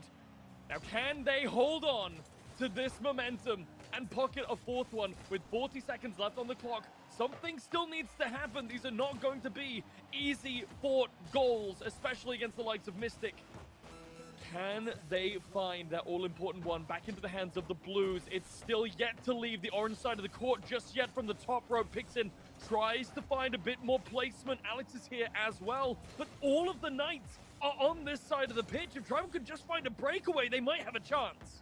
They might, yeah. Just don't have the boost. You can see right there, they just haven't necessarily got enough boost to get away, but Knights have gone for the attack is the best form of defense strategy, and so far, it does seem to be working. Unless Yeti has something to say about it, goes back towards the Tribal Esports half. Little bit of a misplay there at the back as well. A little bit of a mistake. Just doesn't land to keep the ball alive, but unfortunately for them, it wasn't that moment where it all went wrong. It was earlier on in the game, but a valiant effort, a valiant battle from Tribal, who really... they showed a little bit of fight there. I don't know if that was maybe because Knights thought they'd already won it, but it's, you know, they've shown signs of life. They're not completely out of the question right now, but it is 2-0 down in the series, so not going to be easy for them. There's an opportunity. There's a window. We can see now the flashes, the sparks of hope, of greatness from Tribal Esports. All they need to do is breathe some oxygen into that fire, let it grow. If they can hold on to that spark, Mini, they have a real fighting chance here, but the window is getting closer. Closer? The window is getting more and more closed. That's not the right word that I was looking for, but it's in the right ballpark. The window of opportunity is getting rather thin. They need to put their feet on the pedals now, or they will not be in time to break. Well, I mean, that game was closer, most certainly. You know, it was only 4-3 there, so it was definitely a little bit of a closer affair. Yeah, Tribal now, this is their first sort of time we've seen in about, what, 5 games of Rocket League where they've actually been able to go out of that game and think, yeah, okay, we have something to fight for here. We have something to go with. And now it's going to be a lot of big questions. How are they going to react to that? How are they going to respond? We saw at the beginning of that game, they managed to hold off on letting in early goals. That's been so difficult for them to deal with. throughout their series and throughout their day so far. And they've done so very well. Can they do it yet again? Can they use this momentum and see what... almost give us a little taste of what they can do when they have wind in their sails. And unfortunately, it's not the great start that they would have wanted as Mystic gets the early goal 18 seconds in. Call Mystic the Wind Waker because he's taken it straight out of their sails and into that of the Knights, breezing their way into an 18-second goal now. The Knights looking pretty poised to take this one. It's going to be a hard-fought battle. Tribal have to win the next 3 in a row. There is no more space for mistakes, and Mystic is exploiting every nook and cranny he can. Really nicely done there from Mystic. Just to control it there on the wall. Takes it past 2 right there on the left side and just controls it into that bottom right corner. I said it earlier on, but it's still so true. Individuality in this game is really what was going to shine through, and Mystic is doing that. We saw a little bit of it from Crazy Yeti towards the latter stage of that last game, and it just shows that that's sometimes what you need in the team. You need somebody to really take the reins and start carrying the team on their back, and Mystic's doing that right now. You can see him doing the pirouettes once again through the air. Doesn't quite turn into a goal though, as Pixon is able to get a shot away but not find anything from it. Alex there as well with another shot. Mystic all the way up but not able to connect, and now they're on the defense. Back into the air, Pixon trying to keep this rebound play in the hopes, and Mystic, Volley gets a touch in. TLD is there to return it and get it out of dodge. Now Alex has just gotten a demo, one less defender to fight, and picks in. Yeah, picks in. It's in. That sounds similar enough. That works. Yeah, it's great. Yeah, I mean, yeah. They're going into the Knights with some success after this game. It seems 3-0 to the Knights. Fantastic work yet again. In a game where it was probably the most questions we'd had really, bar the very first game in terms of how things were going to go, because we didn't know what Tribal were going to do with all of that confidence that we'd imagined they'd have after that valiant showing in the second match. And all of our talk was about Tribal really, but Knights had to do so much as well. They had to answer it. They had to think, right, okay, we did just concede 3 goals in that previous game. How are they going to bounce back? And unfortunately for the Tribal Esports team, the Knights team have bounced back incredibly well and have just sort of showing again the level of dominance that we saw in that very first match of this series. Pixin gets a shot away. Really nice there from TL for the defense once again. They have glimmers of excellence, this Tribal Esports team. It's just not all sort of come together, it seems like. Yeah, everything has been working out well for them so far. Knights, Tribal Esports, though, cannot say the same, as you mentioned. Just not working out. Things aren't gelling.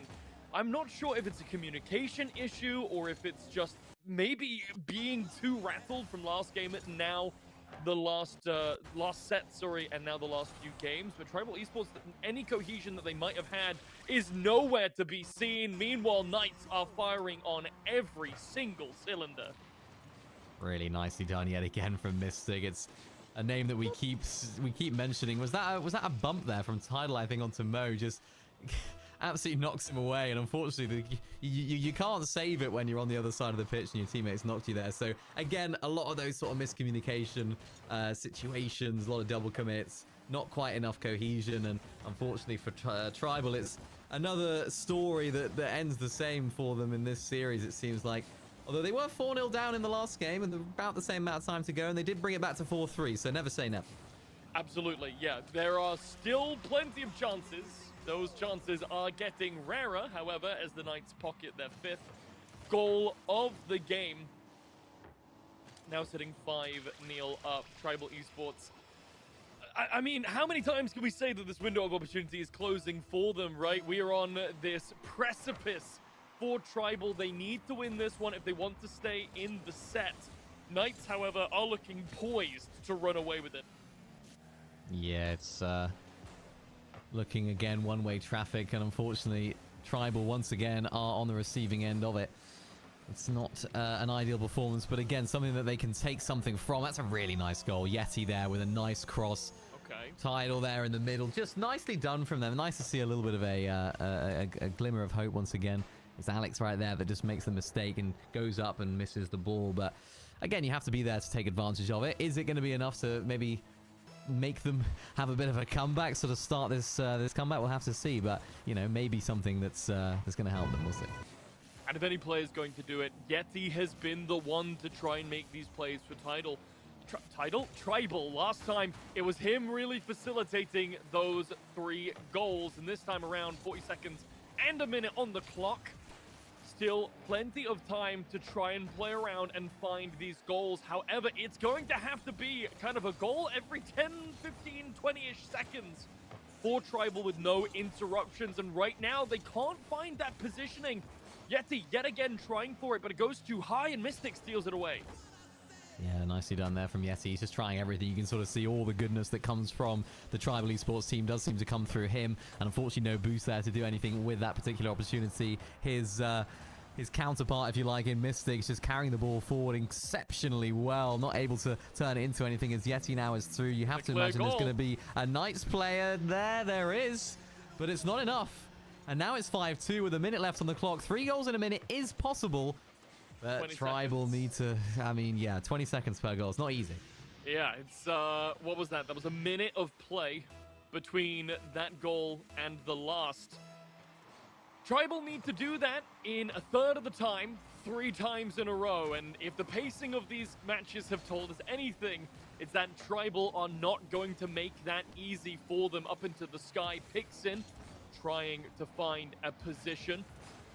Tribal Esports just fighting out of their own net. Their first 20-second window has passed. Off onto the second one. There's still some opportunity here if they can find a buzzer beater, but there's 10 seconds left on their second potential window for a goal.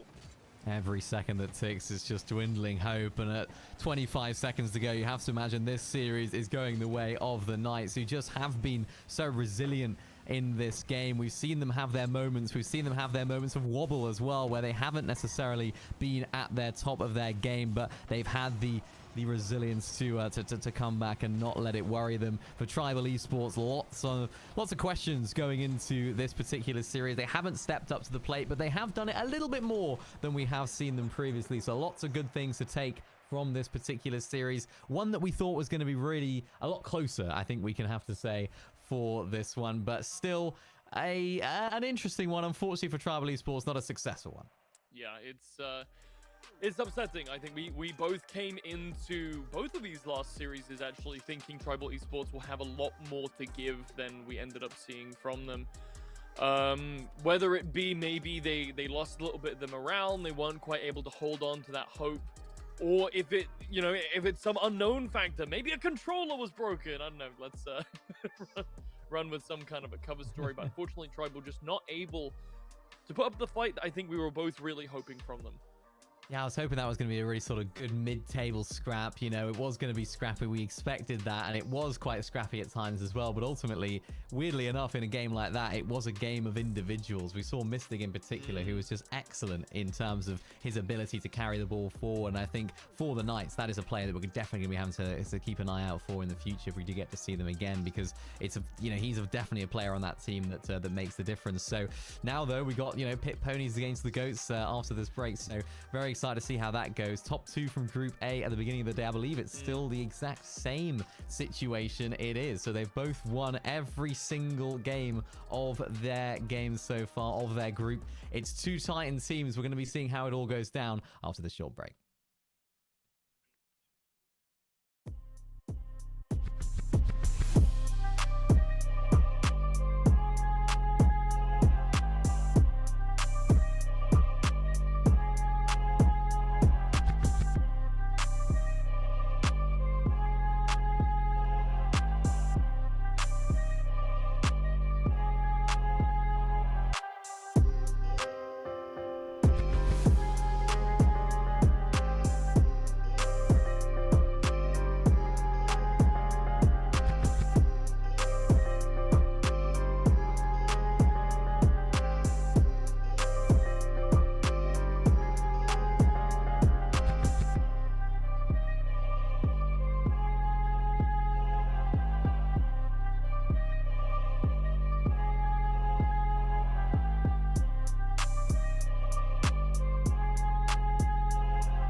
All right, mate, what's happening? Assalamu alaikum. Buongiorno.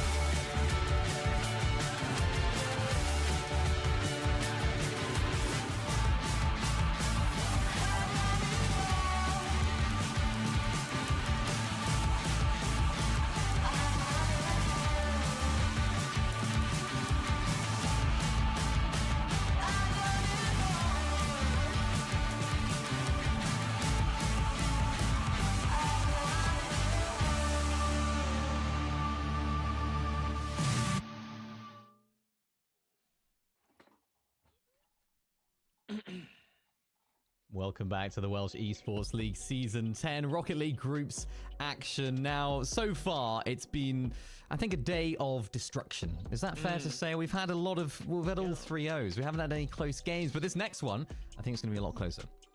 Yeah, absolutely. We've been looking at Group B the entire day so far. Now we're looking towards the other side of the bracket. We started off with our two undefeated teams in Group B, Rejects and Dragons. Now looking across the aisle, two teams are entering this match undefeated, Mini. Only one of them is going to leave as such. The Pit Ponies and the Goats, both of which have fielded incredible teams so far in this season. Both of which have a lot of promise going into these matches. Yeah, definitely. It's going to be really exciting. Now, earlier on in the show, I sort of teased that there was a match here that has a bit of extra spice to it, a bit of extra drama, if you like. And this is that very match right here. The reason why is that we've got two players here, Ellis and Benzi. Now, these are two players that have played together on an international level for the same team under the same name. They've split. They've gone their separate ways. They've now signed for two different teams, and those different teams, the Pit Ponies and Goats, they're now going up against each other. So the old friends will now become enemies. So it's almost a bit of a match. Who's actually the better player here out of the two? So it's Ellis and Benzi. Those are the two players we're going to be looking at. I'm sure just a little bit of friendly rivalry. You have to want to beat the player that you played with recently, right? You want to try and prove why you're the better player, even if it is all friendly. Hey man, I was the one who carried our team to all those wins. No, I was the one who carried our team to all those wins. both of these teams, there's got to be some ego towards them. And also, I think there's a little bit of that, well, I left to join the better team kind of mentality, right? Of we both have our new rosters now. Which one of these actually ended up being the better move for us? And I think there's going to be a lot of energy coming into this game. Both teams really, really want to prove themselves against one another. Yeah, and what's great about it as well is these are two very, very good teams. This is our first seeded team and third seeded team as well in terms of the overall seeding before the competition. And in terms of Group A, they're first and second. All of their games they've played, they've managed to win.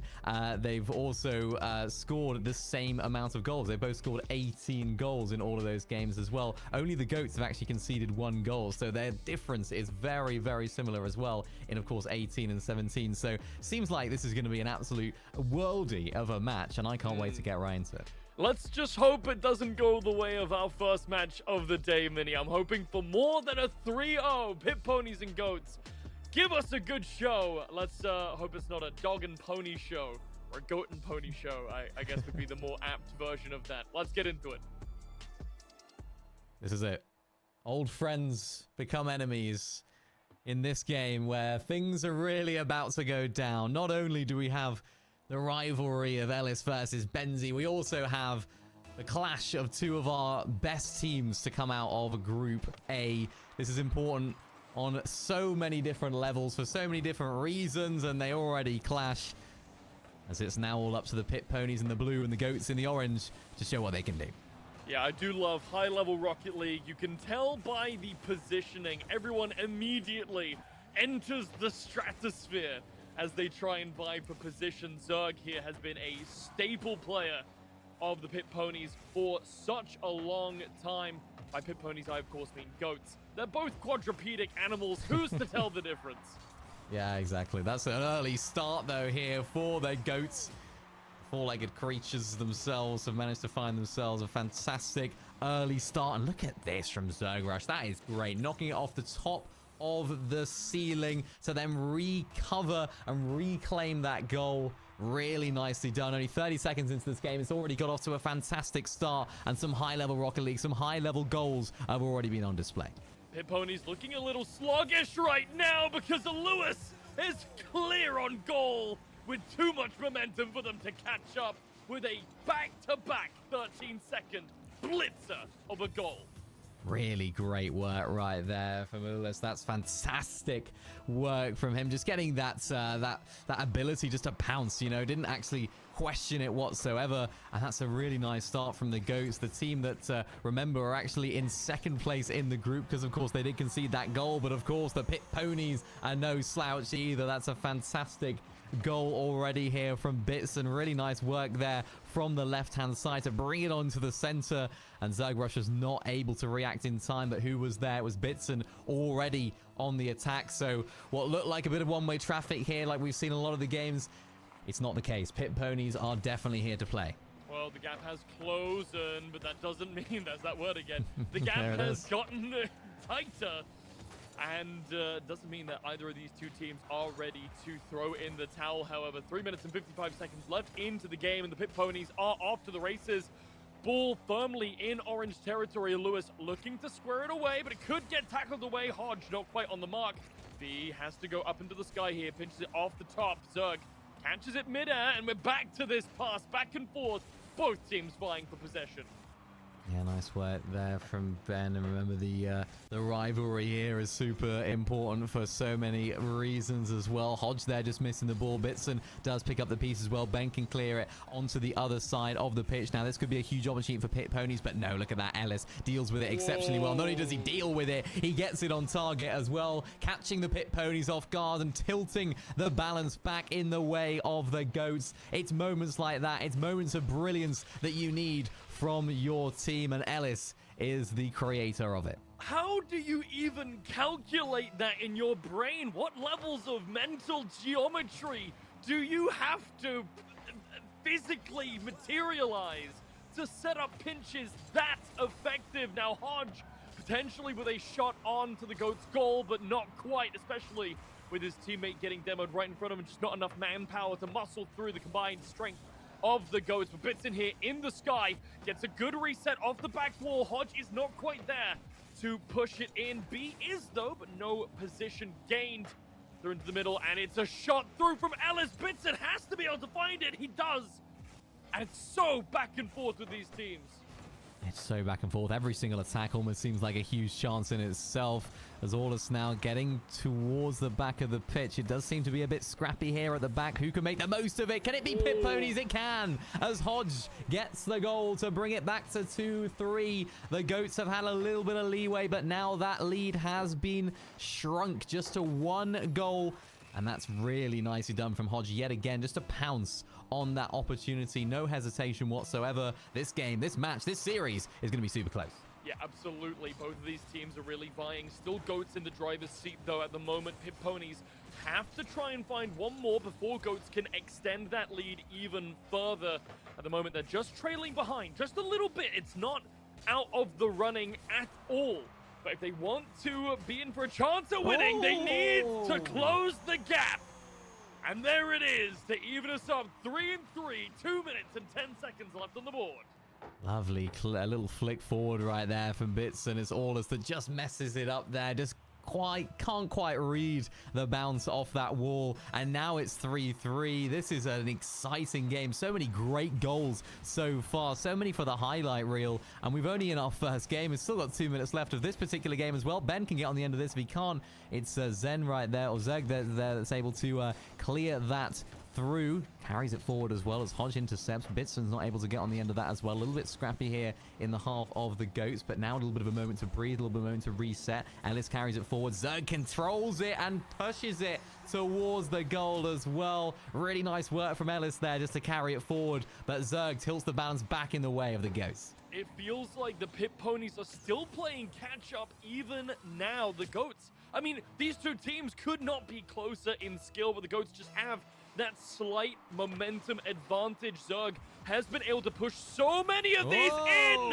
and I'll eat my words and hold my tongue. The Ponies are back for even more fun. Wow, look at this from Hodge. Again, just the ability just to pounce on it. No hesitation whatsoever, forcing the mistake there from the Goats. And yet again, we go back to kickoff at 4-4. It's a draw at the moment. Who's going to break the deadlock this time?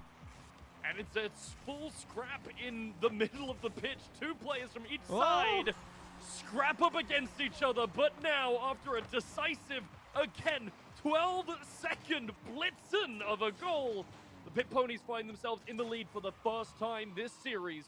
1.5 minutes still left on the clock. It is anyone's game. How are they going to manage this now, though? Pit Ponies, we haven't seen them in the lead yet. You correctly mentioned it. Could it be working in their favor? Bitson almost looked like he was through on goal right there, but didn't have the boost to get wrapped around the ball. Now Ben can get his way through. His own teammate Ellis is the one that can get the save right there, but it's now opened up the opportunity for the Goats to get on the attack. Ellis brings it forward. Aulus carries it forward as well. A little bit of boost to his name as well. It's going to be awkward. It's going to bounce just in front of the goal, but no, it's Ben there, able to get control of it. Look at this play. Every single player gets a touch. Hodge pushes it towards the goal. Aulus is able to get the defense now as well, as they can launch themselves back on the attack. Goats need a goal here to bring it back level. Could it come of Zerg Rush? No. 1 minute to go.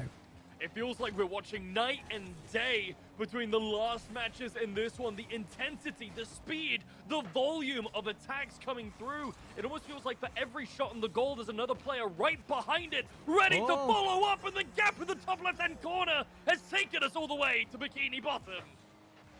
Fantastic work here. Look at this yet again from Hodge. Just leaves it, though, for Ben, who's able to carry it through and get it into the target. That's fantastic work yet again from Ponies, and a really, really easy opportunity for them when they're going ahead, just to sit back and maybe not keep up that pressure. But they've kept it up, and they've found themselves in the lead with a 2-goal advantage. It's absolutely fantastic work from them. Can they find another? And I mean, this just performance from the Pit Ponies. We saw them go down by 2 goals at the very beginning of the game, and they bounced back so incredibly well. But what it shows is that this series is far from over. The Pit Ponies may just about win this one, but it's going to be a very close one indeed. And there's another goal from Ben. Trying to extend that lead just a little bit further, and now in 20 seconds, it's looking like it's going to be tough even for the Goats to recover in game number 1. But there is still plenty of match to play, Mini. Goats have had an explosive start here, but they kind of cooled down in the back half. What are we looking at for them to recover and change going into game number 2?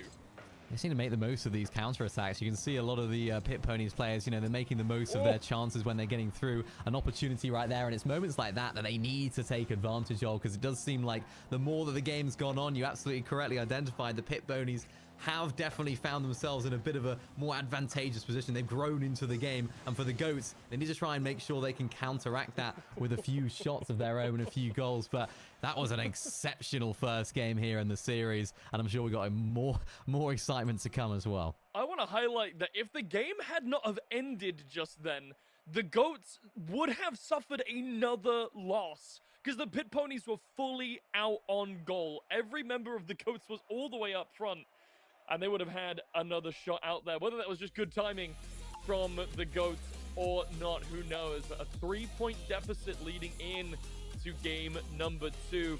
The Ponies might have had a great showing here in this first game, but remember, the Goats were in the lead before. This team was not about to slouch, roll over, and let Ponies walk on them. That's insane, isn't it? I mean, before this, the Goats had only let in 1 goal against another team in their entire group stage matches. So just to see things flip like that, even for both teams, the Pit Ponies hadn't let in a single goal previous to that match either. So it's going to be a big spanner in the works for both of these teams. Now, how are they going to react?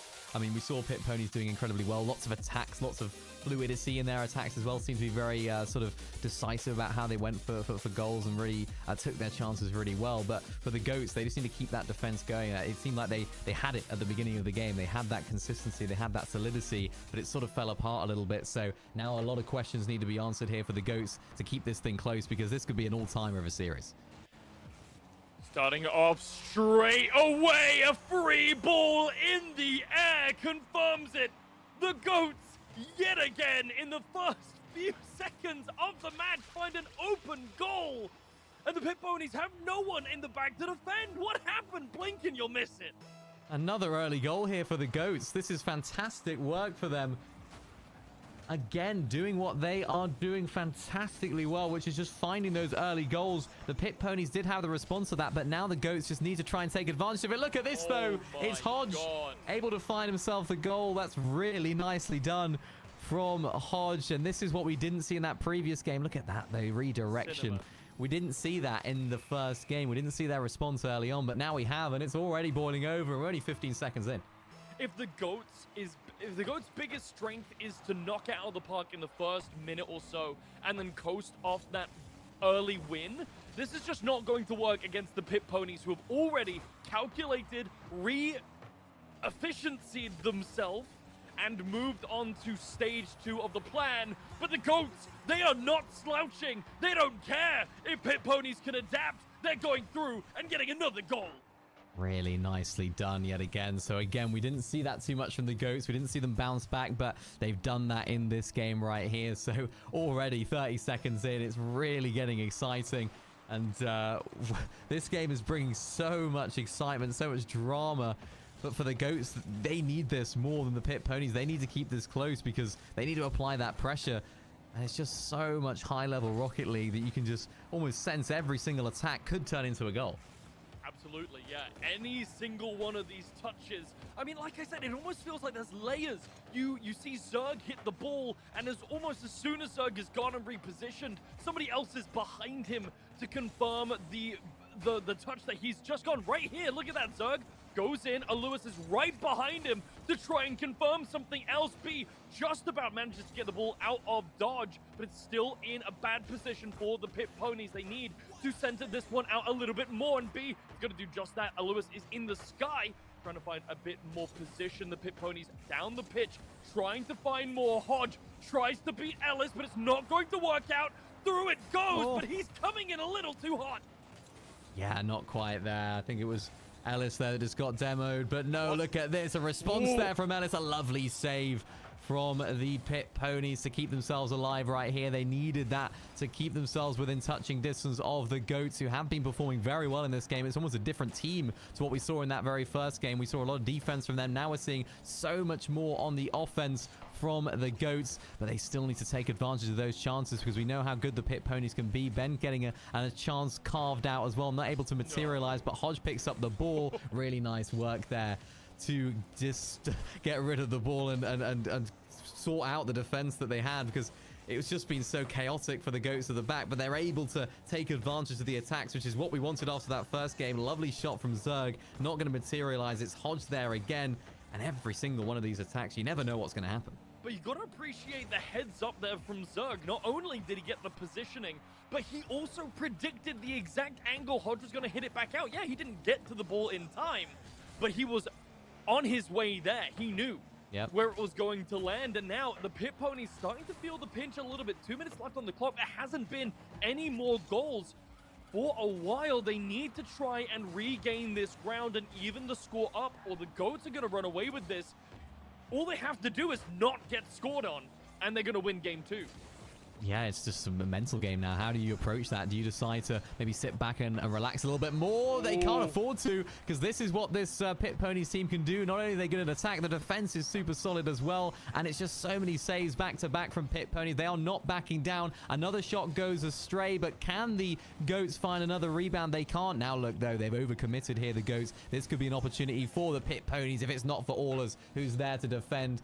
Another launch ball floated up into the air, but the Pit Ponies aren't able to capitalize. The Goats are now back on the attack. They need to try and get themselves a little bit of a cushion, a little bit of a buffer to ensure that they're not going into this last stage of the game too panicky, because things are definitely a lot closer than we saw in that last game. We saw goals galore in that previous one. This one is a lot more tame, but I think it's working out for the Goats. Tame, I feel like, isn't even the right word. There still feels like there's been tons of scraps as a Lewis dribbles it down the lane single-handedly.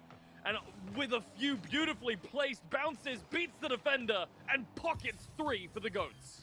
Exactly what the doctor ordered for the Goats. They needed that 1-goal buffer. They needed to get themselves in a position of calmness, and now the Pit Ponies have got it all to do. I mentioned it earlier. This is a completely different version of the Pit Ponies to what we saw in that previous game. We saw them all guns blazing last game. They had 12 shots in the last one, and look at this for Ben. He's only had 1 in this game so far, so still so much work to do for the Pit Ponies. And what a response, though, from the Goats. The ability to go down after that first game, not win it, but then come back fighting in this second. 3-1 so far. It's looking like it's going to go their way, but with the talent that's on the pitch right now, you can really never say never. Well, it's 15 seconds per goal. The Pit Ponies really need to find some last-minute momentum to come back into this one if they want to keep Goats shut out. But right now, it looks like Goats aren't leaving any gaps in their armor for them to exploit. Hodge from the top rope, not quite able to land the confirmed shot as the ball is recentered, and that window, I believe, is fully closed for the Pit Ponies. They've got 12 seconds to try and make magic happen, but the Goats should walk away with game 2 in hand. Yeah, really, really good stuff from the Goats. They should be able to close this one out a lot more solid. They've taken their chances, less of them in the game overall. It doesn't seem like there's been many clear-cut missed opportunities, but what they've been able to do, they've been able to hunker down a little bit better. They've been able to deal with the Pit Ponies' attacks just that a little bit better, and that's why they're able to come out victorious in that particular game. So many great individual moments. I want to mention Zerg, because he did an incredible job in that game, just keeping it alive at the back, but look at that from Allers. 2 goals, carrying the team in terms of the goals. Ellis with 1 as well, and they just seem to just flip the entire script on this game. They had 10 shots there to the Pit Ponies 6, so this just shows this series is far from over, and it's going to continue to get even more exciting. Bitson's going to blame it on the ping, sitting a whole 12 ping above the next nearest in lobby. But no, what a wonderful performance from the Goats. I was almost worried there, Mini, when we saw the Pit Ponies answer straight back with that first goal, that we were going to see this kind of runaway mentality. But the Goats, they've steeled themselves. They've come back into this. They've reevaluated their plans, and they've kind of locked in on what they need to do to keep the Pit Ponies out of this one. And that is just get ahead early, as they are wont to do, and then shut them out on the defense. Yeah, and I want to actually sort of correct myself from earlier on. I was saying that the Goats have only conceded 1 goal. They've actually only lost 1 round, so it wasn't goals that they've conceded. But the reason why this is, of course, relevant now is that the Pit Ponies, I said they hadn't conceded a single goal. They probably have, but they hadn't actually lost a single round. So they hadn't actually lost an individual game in any of their series. Now, they've done that. That has happened for them. They've lost a round in a series.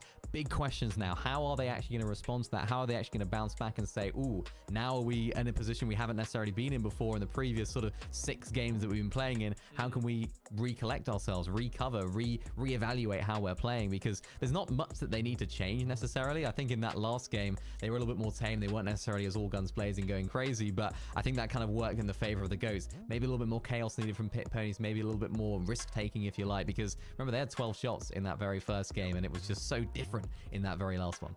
Yeah, it felt almost more brawly. There were a lot more situations where both of these teams were kind of in a corner, scrapping over the ball. The ball was then flying here, there, and everywhere, and really vying for possession. But yeah, the Goats just getting a little bit more control over the ball overall, a bit more able to take those shots in the end. The Pit Ponies, though, I mean, they played from behind in game 1, right? They came back from that 2-0 deficit really early on. I feel like if we were going to start seeing cracks in the mental armor, we would maybe see them then. But you're right, losing a game, dropping 1 is a big difference to dropping a few goals. Now we functionally have a best-of-3 situation, Mini. Each of these teams just needs 2 more to win. Any more mistakes from here are going to put either of these teams on the precipice of that first loss.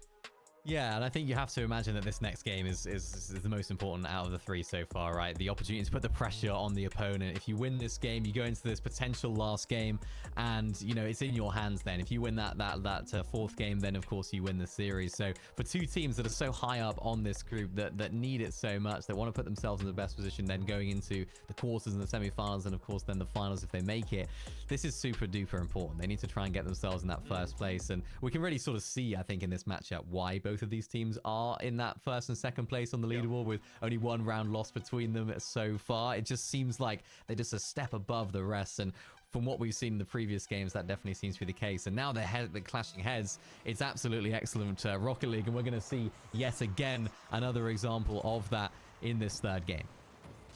Seems like we've actually had a few vehicle changes, Beast. A different, not even a different person, a different. Hold on, wait. Yeah, I think we've got some. Yeah, we've had a bit of a weird shenanigan happen there. I think there were some AI bots that weren't actually the players. So I was thinking to myself, who is Beast? I don't think this is one of the Ghost players. They brought all the subs out, so hopefully we'll get them back in as soon as possible. But it gives us a little more time to sort of hype up this game, because I mentioned it, very, very important game in this particular series. 2 very exciting teams, 2 very different teams, I suppose, in their approach. I mean, if you sort of look at it, maybe coming into it as a new player, you might think, yeah, they look like 2 very good Rocket League teams. But if you look into it a little bit deeper, go under the layers a little bit, you can sort of see that maybe the Pit Ponies are more used to being more aggressive, and they do thrive under that pressure, whereas the Goats seem to just like those games to be a little bit more scrappy, a little bit more back and forth like we saw in that last game. Not too many clear-cut chances maybe, so I think they'll want to try and play that into their favor for this game, the Goats. Yeah, I think so. It's odd. I've got this tingling excitement feeling that you get when you've got a real esports match on your hands, Mini. I'm very interesting. I'm very interested. I'm not going to toot my own horn too much. I'm not that interesting. Really seeing that rivalry really blossom. I think it's really interesting, though, seeing the different play styles in terms of Ben versus Eli. Seeing kind of how they play differently, what roles they like to play on these teams. Feels like we're seeing a lot more of a facilitator kind of position coming through from Ben, whereas Eli's kind of playing a little bit further forward in a lot of these plays. Yeah, it does seem like that's the case. It's always going to be exciting. And now we're actually getting into this 3rd match of the series. We can see it already starting to go a bit crazy. A couple of demos coming through already. Both of these teams know how important this is, with the series at 1-1. Pit Ponies against the Goats. How is things going to play out? How are the teams going to manage the situation? Are the Goats going to be able to find another win to continue that momentum? Or are the Pit Ponies going to do what they did in that first game and get themselves in front? All those questions will be answered right now. Lewis up into the sky, tries to get the rebound off the top rope. Not quite to be able to find that angle. Hodge gets himself demoed, but it's going to be Alice in the sky. Ellis with the little tap up again, not quite making it into the net. Another try from Zerg. The Goats' pressure is too much for the Pit Ponies. Hold on, hold fast, and bring it back down for a beautiful... never mind. Look at that. That was Ben against Ellis. It was Ellis that got the save. You thought it was in. I thought it was in. Everyone at home thought it was in. But no, it was a fantastic save from the Pit Pony, or from the Goats. And they've actually turned it around and managed to get themselves a goal. Zerg rushed with a great work right there. Bitson couldn't quite take advantage of his boost right there. And it was Zerg Rush that was able to get there ahead of him. So huge moment here for the Goats, who yet again score early in this match. They do seem to like doing that. It's all about whether the Pit Ponies can do what they did in the first match. On the back of the world's most heroic out of nowhere save, Ellis gets a beautiful touch there into the Pit Ponies territory nice and firmly, but Aluas is right here now trying to find a bit more position. Hodge alongside Bitson are trying to get this one out back onto the blue side, orange side territory. Gonna be B passing it over to Bitson. The angle's not quite right, and Ulas able to get it away for now, but Zerg Rush here on the top B. Not quite able to confirm that touch to keep it in blue control. The Pit Pony struggling to really find a foothold here, whereas the ball is already back towards their goal. Yeah, look at that though from Ellis. You can see him just getting that, being up in the pitch, trying to set up a lot of his teammates, not quite doing so successfully. Bitson right here, lovely attempt, but Ellis is there once again at the back to stop the attack. Hodge trying to get his way forward as well. Zerg Rush now moving towards the center, as well as Allus has an opportunity, a free shot, a goal from the skies, but it's denied from Ben once again. Now 2 minutes 30 left in this game, so still lots of Rocket League to be played. Just under half of the game to go now. And it's all about who's going to get the next goal. If the Goats can find it, you really imagine that they can hold on, because the Pit Ponies don't seem to be having that same level of aggression, the same level of success that we saw from them in that first game. Really nice shot there, but not able to find the goal, as Zerg Rush is up there too, and Hodge is able to get rid of the ball. Ben now up to Hodge. Can Bitson try and find an attack? No, it's going to be Ben. But a really nice defense yet again from the Goats. It almost feels like a more subdued version of the Ponies here, as the cross from Ellis comes on through, and the power behind this shot is the beauty of it. Look at that, off the front bumper into the top of the net. The Goats now up 2. Pit Ponies, I'm not sure what's going on in the blue side camp, Mini. They're quiet, they're subdued. I'm not really sure what is going on with them right now, but the Goats seem to have them all right where they want them. Yeah, they sort of figured them out, haven't they, the Goats? I mean, they had a few problems with them in the first game, and I mean, we never know. Hodge there with a lovely goal. I mean, it's a little bit of a chaotic defensive situation. It was all Hodge there as well. Look at this. I mean, the way to redirect the ball, to control the car. A lot of people would say that was a little bit fortunate, the way that ball just started rolling and flying towards the goal, but Hodge had to be there to make the most of it. Now it's looking a little bit more interesting, though. Can the Pit Ponies try and reignite that flame that we saw in Game 1? Potentially. All it takes is one goal to re-fan the flames of the morale. Ben now trying to pot this off the corner. Sends it back over towards the orange side of the field. Ulas here in the sky. Scrapping it in here is going to be interesting. All about these aerials, all about that control. Zerg has been absolutely pivotal for this Goat squad time and time again. Ellis potentially finds an angle through on the goal, but it's going to be Hodge yet again to block that ball. Yeah, Hodge is playing really well right now, just keeping the Pit Ponies in it. Lots of pressure, lots of attacks here from the Goats, all sort of orchestrated by Ellis, it seems like, in the middle of the pitch. Zerg Rush being so effective as well when it comes to a lot of those shots and putting the pressure on in terms of goals. Now can Zerg Rush find himself another? He's already got one. The flip reset will come through. Really nice block, but not able to find it through yet again. The Pit Ponies' defense is excellent, but they can't quite get it out of their own half. They're not able to find that fluidity like we've seen from them previously. Ben hits it over his opponent, but not quite able to make anything of it. Expecting another teammate to come on through there. Ben tries to get it back down. Another great block from the Goats to redirect it back towards the half of the Pit Ponies. And this is going to be an important next goal if there is to be one. Can the Pit Ponies bring it level, or can the Goats go into a back-to-back win to tilt the tie in their favor? 20 seconds left on the clock. Zergrush, in fact, looking to extend the lead, but Bitson finally able to clear it away.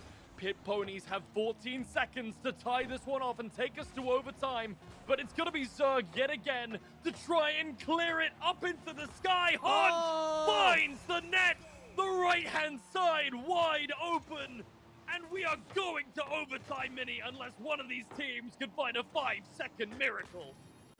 Rising from the dead is Hodge. He's been playing so well in this match, and now may just have brought his team a little bit of hope, a little bit of an opportunity to get something out of this particular series. We are going to overtime, and now this is really where it's all to play for. Not only was this game super important, but it becomes extra important as now the next goal wins. Well, how quickly can these teams really take possession? Goats have already shown us how they can take control of a match from the get-go and force that pressure into an early goal. But look at the tap around. Bitson just barely hitting the top rope. But now the Goats have good positioning. The Pit Ponies are too far up.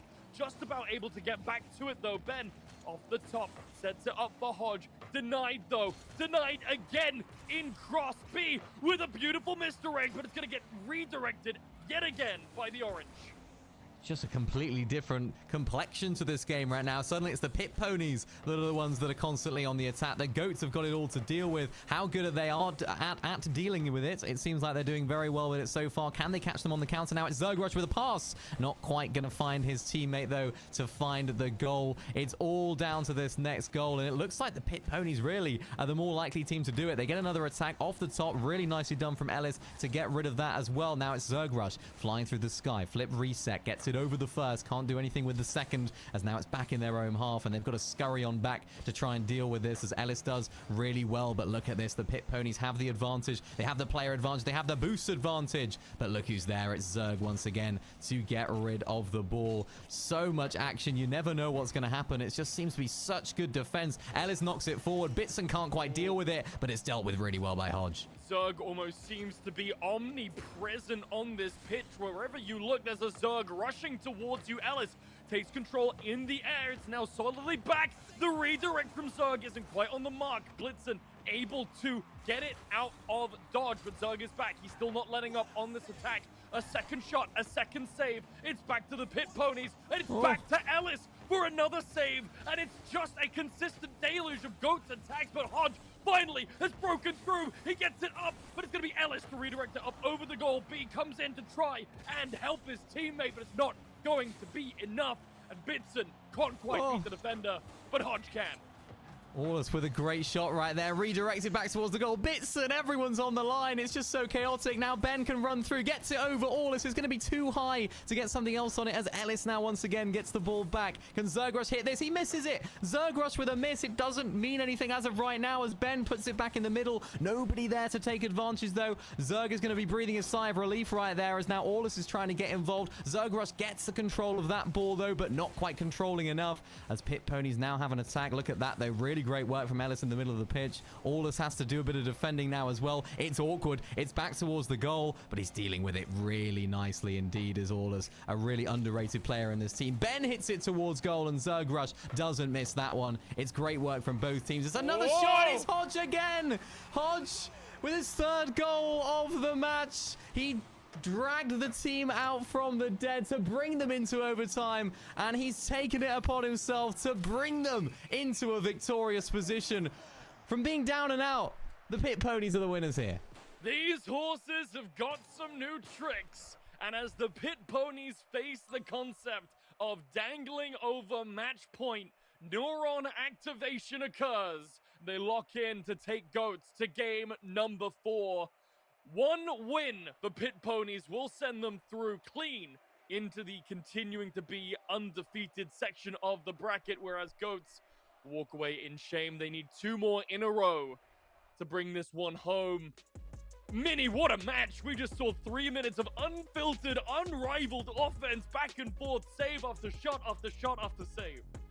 I mean, so many moments there where I thought it was over. I thought it'd been done. I thought the GOATs were going to take it for so much of that game, the way that they were just dominating all the way through. And then it seemed like we just flipped the switch on how this game was going. The Pit Ponies were the ones that were so aggressive then, particularly leading into so much of that overtime. They were the ones that were so aggressive, and ultimately it worked out for them. But, I mean, player of the match, hands down, Hodge. What a performance. Absolutely. When your team need you most, when you're in those situations where it's all down to this one game that could really progress you forward in this group, you need individuals. You need players that can really carry the team on their back, and Hodge did that with those 3 goals. Yeah, absolutely. I mean, how do you look at a player like Hodge, who was relatively quiet in the first 2 games here, really pulling through and showing us why he has this space on such an illustrious roster? Now heading into game number 4. GOATs looking to make a repeat, but it's Hodge yet again with a beautiful shot defended. B with a repeat, defended again, and the GOATs, who normally kick off these games, are on the back foot already.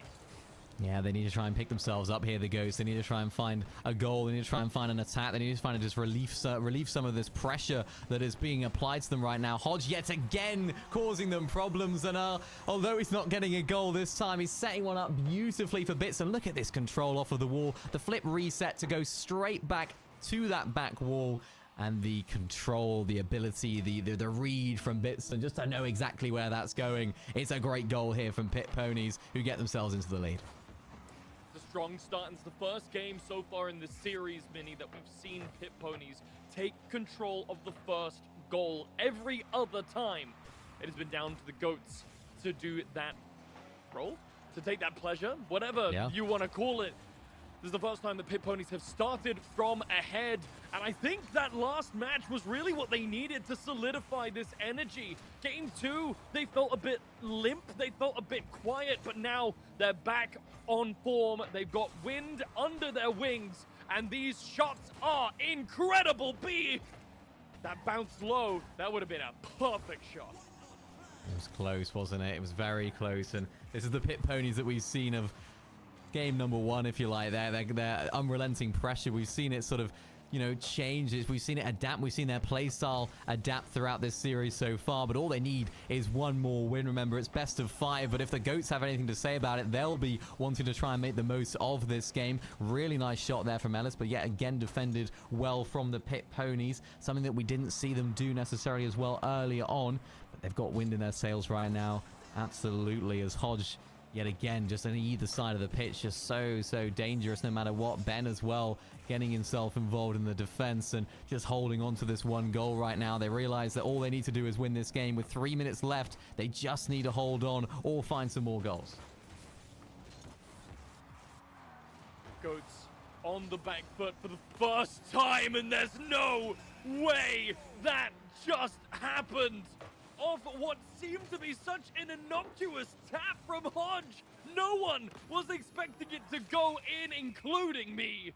But the Pit Ponies extend their lead by 1 more, and the GOATs suddenly have to feel the pressure of being match point down and 2 goals behind. With half the match left to play, this is looking like a tight position for the GOATs to be in. This is a real test of their mettle right now. What are they made of? What are the GOATs? What do they have? They're named the GOATs. Can they show it? And yes. They've got themselves a goal back. That's beautiful stuff there from Ellis. A big matchup, of course, big meaning for Ellis in this game, going up against his old friend in Ben. It's super important, or old teammate, I'm sure they're still friends, but super important for them to win this for so many different reasons. But they're not going down without a fight here, the GOATs. They're really putting up a good fight. And now could this tilt the balance back in their favor? Nice work from Hodge to kick it up towards Ben, but not quite able to make the most of that. Bitson as well, who has been silently dominating this match. It seems like lots of off-the-ball plays that have really been working well. And it just seems like the Pit Ponies just have this unrelenting pressure that they're going to continue to apply. Hodge is going to go for the double tap, which he exceeds once again in this game. He's so solid, and once again it's Hodge doing what Hodge does best. This is a player with hot hands, because right now Hodge, I think, has been responsible for 5 out of the last 6 goals Pit Ponies have been able to achieve. This player is hot right now. He is firing on every single possible cylinder. And the Pit Ponies, I mean, all they have to do right now is stop the Goats from scoring on them. All they have to do is hold the pitch, hold the position. Zergrush and the rest of his team have to do everything they can to make that not happen. Hodge, yet again, the man to stop the pit. He's everywhere, but he's not there. And for Ellis, it's another goal. It's another glimmer of hope in this game. I mean, look at that from Hodge defending it so well. Unfortunately, was never going to be able to get to this one. It's a really nice finish under the pressure there for Ellis. So much on the line here. So 1 minute 44 seconds to go. Still all to play for here. Only one goal in it. We know how good the Goats can be when it comes to those attacks. They need to try and tilt the balance back in their favor. They need a goal pretty soon, you have to imagine, just because we know how good the Pit Ponies can be when they're on the attack. Here it comes, though, from Zergrush. Off the back wall and back into the goal. Zergrush levels it, and now we've got a game on our hands. Back into the goal and back into the game. The Goats, with a minute and a half left standing, find their way back to even Stevens. The Pit Ponies, who just a moment ago had a 2-goal lead, find themselves in a position where they could go back to overtime. They've got to try and extend this one out yet again. The Goats, though, fighting tooth and nail. They thought maybe they were done, but no, the Pit Ponies have even more game to play. Yeah, the Goats just, they were sort of forced to be aggressive. They were forced to take the game to the Pit Ponies. And, of course, they needed the goals, but I think it's worked in their favor. This is the sort of play style that we need to see from them more often here. They need to go a bit more aggressive, a bit more all guns blazing, if you like. They need to be a bit more confident in their plays, because you can see it. The likes of Zergrush doing so well. Of course, with Hodge in the defense, there's not much you can really do. And here he is yet again, getting on the attack. They don't want to make a move. It's a game of chess right now. Nice cross from Hodge, but nobody is able to get there other than Bitson, but he hits the post. It's a little bit wide to the left, and now the Goats have a great opportunity to retake position. Bitson gets a shot back through here, but it sends Zerg and the ball up into the stratosphere. Ellis joggles it off himself, and up comes Ulis. It's going to be Hodge yet again to cancel out the offense, sends it back over to Bitson. The defenders are here, though, and Ellis yet again sending it back over in favor of the Pit Ponies. B to save it. It's a game of chicken. Who will blink first, the Goats or the Ponies? Or are we going to see another time into the overtime? But no, Goats center it through and bring us to potentially game 5. What a comeback here from the Goats. They were 3-1 down. It was looking so bleak. And with under sort of 2 minutes to go, they've managed to turn this tie on its head and are now in the driving seat in this game. So many great moments here from the Goats. Can they hold on for the last 10 seconds of this game? One more attack you have to imagine here for the Pit Ponies. Hodge, a player that's been so good, can't quite find the most of that attack. And look at this. It's Goats with the win here in game number 4. We are going all the way in this series to game number 5, and that just shows why the Goats never give up. I mean, you could not hope for a better series of Rocket League to cap off the group stages. And these two teams, I mean, let's be real, Mini. These two teams are both guaranteed to make it through to the bracket stage. So this is not even the last time that they could face each other this season. Yeah, I mean, this is... I hope they do face each other again, because this level of Rocket League is absolutely incredible. The level that we're seeing, the passing plays, the fluidity yet again from both of those teams was exceptional. And what I really liked was just the resilience from the Goats right there. You know, you've just come off the back of a loss. Things haven't been trending in your direction, but with 2 minutes left on the clock, 3-1 down, they say, you know what, let's lock in here. Let's try and make these plays happen and take advantage of those moments where maybe the Pit Ponies had just switched off a little bit, got a little bit too complacent, and that's what's making this tie so good. At the flick of a switch, things can change, and the players that are on the pitch, the quality that we have there, they will take advantage of any mistakes. Yeah, it almost feels like Pit Ponies have 2 modes, on and less on, whereas the Goats have just been firing every single time. They haven't really stopped in their tracks just yet, even when they're behind, even when they're not looking necessarily as strong, as aggressive. It's more just kind of a break in pattern, looking for an opening. The Pit Ponies, though, they definitely have moments where they are on and you know, steaming all speed ahead, and moments where they aren't quite right there. Yes, it's difficult for them, I think. They just can't find that consistency, unfortunately, which is sort of, you know, where you need that consistency at this level of Rocket League. But still, glimmers of hope, glimmers of excellence from both teams so far. As now the Pit Ponies look to try and get themselves off to a good start in this particular game, the final game of this series. No matter what, it's this one or it's whoever wins this one will win the overall series. So it's almost like overtime for the series here. The best of one. one. Huge. Yeah, it's the best of one. This is just one match wins it. And what a perfect situation for both of these teams, because we have got to see two great teams play as much Rocket League as we could possibly see them here. Yeah, I mean, what one match to win them all, right? These two teams showing off every single piece of skill and utility they've got as Zerg kicks us off here. I think that might be the longest we've waited for a goal in this series so far. Yeah. Correct me if I'm I wrong. think so. A minute, I think so. Was that a whole minute and 55 seconds?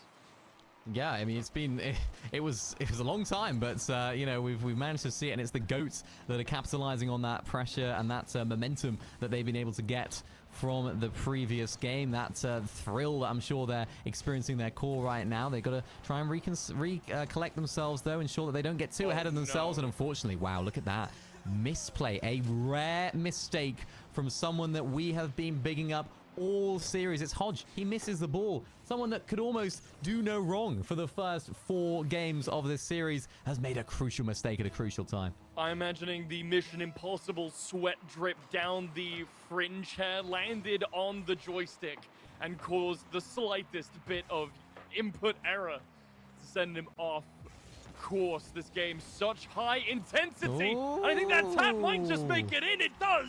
And Bitson closes the gap for his squad. 1 point now rests between Pit Ponies and Goats. Still plenty of game to play. 3.5 minutes. The Pit Ponies, I mean, that's definitely a good place to plant your flag. 2 goals up. The Goats are no longer. Yeah, this is where the Pit Ponies need to just take advantage of this little bit of confidence they're going to get from this lovely from Hodge. He's back, and you can see why. Look at this carry. Carries it forward, knocks it past one. It was this little knock here onto Aulus that just takes him completely out of the game.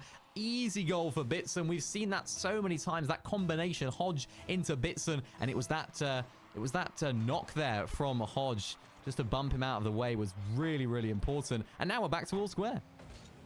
Yes, back to dead even. A place that these two teams feel all too comfortable in. Doug Rush trying yet again for one of those cheeky top rope corners. Denied this time around. Bitson clears off to the right. Ellis is waiting for it, and Aulus plays it back off to his teammate. Ellis now in a good position. Threw on goal, but B plays it away. Bitson yet again taking Zerg out of the sky. Now it's Hodge to make a break through goal, but Aulus yet again rolling through. Tries to find a little bit more position here as Bitson just about misses the ball there. Taken back into territory by the Goats, and it's just an absolute scrap here in mid.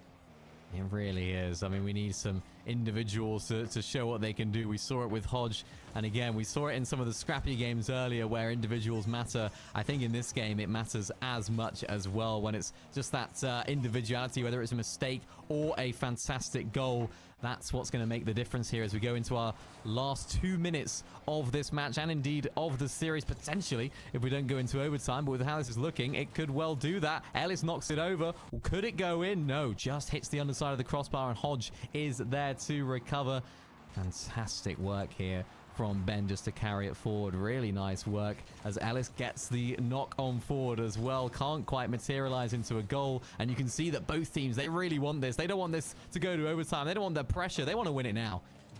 Yeah, it's getting all too uncomfortable here, Mini, with only 1.5 minutes left on the clock. Zerg looked like he had good potential there, but Bitson catches the bounce and not allowed to go in. Ellis here, potentially, but again, it's Bitson, the last bastion for the Pit Ponies, brings up the shield and holds true. Hodge now has control of the ball, bounced off the back rope by Bitson. B comes in, but it's a miss. Hodge just about able to rotate back in time to stop the ball.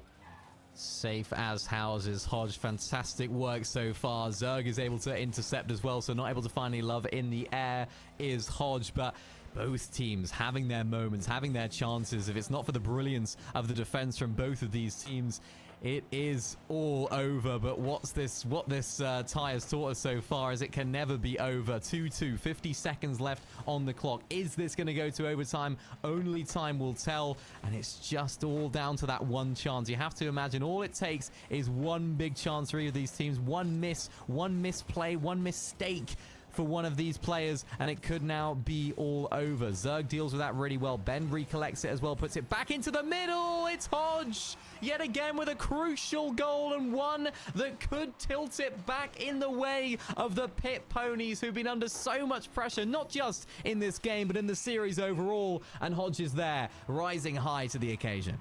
Goats now need to find some magic to keep themselves in this series. 30 seconds left on the clock. We've seen them make goals in shorter periods. Can they repeat that trend?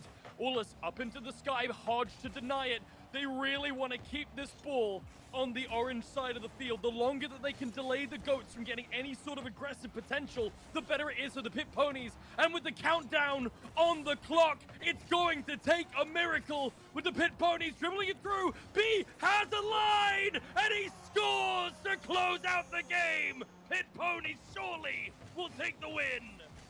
Wow, wow, wow. Leading into this game, we said it's Ben versus Ellis. Who's going to have the final say, the last word in this saga? The two friends turned enemies in this match, and it's Ben. It's the Pit Ponies that look to be the ones that are victorious. And just the final goal from Bitson, who I have to say has been excellent in this last match. It is Ben, it's Hodge, it's Bitson. Every single one of them have performed incredibly well. And wow, it's the Pit Ponies that win this series, of an all-timer series as well. Really great work from them. I cannot believe it. The quality of both of these teams. That might be the best Rocket League that I have ever seen. And especially, I think, one of the best games that the Welsh Esports League has ever fielded in this category. What a masterclass of skill between all 6 of these players. Yeah, really great work. I mean, I'm seeing in the chat right now, Ellis on the other team is saying Hodge equals carry. He should be paid from his teammates. He's just performing very well, and that's something we identified as well. But what a day of games it has been. Any final words from you, Blazy? I mean, it's been a fantastic day of competition. Have you got a favorite game, a favorite moment? Favorite game? Come on, it can't even be a question of that. This last game has been absolutely incredible, and I think if I had to pick a moment, the 3-minute overtime at the end of Game 3 was just icing on the cake.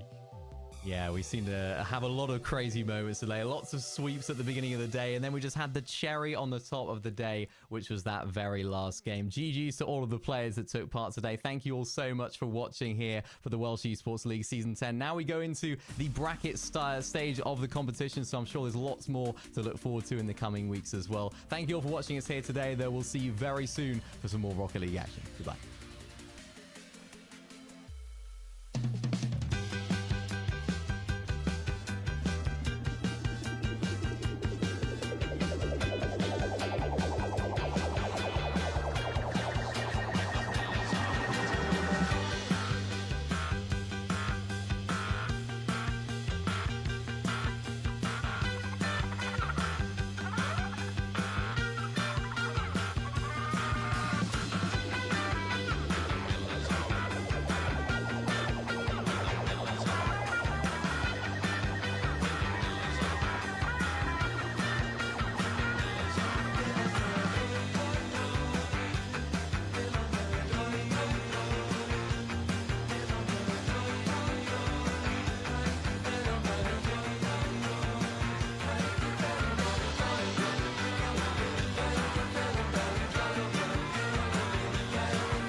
All right, mate, what's happening? Assalamu alaikum. Buongiorno.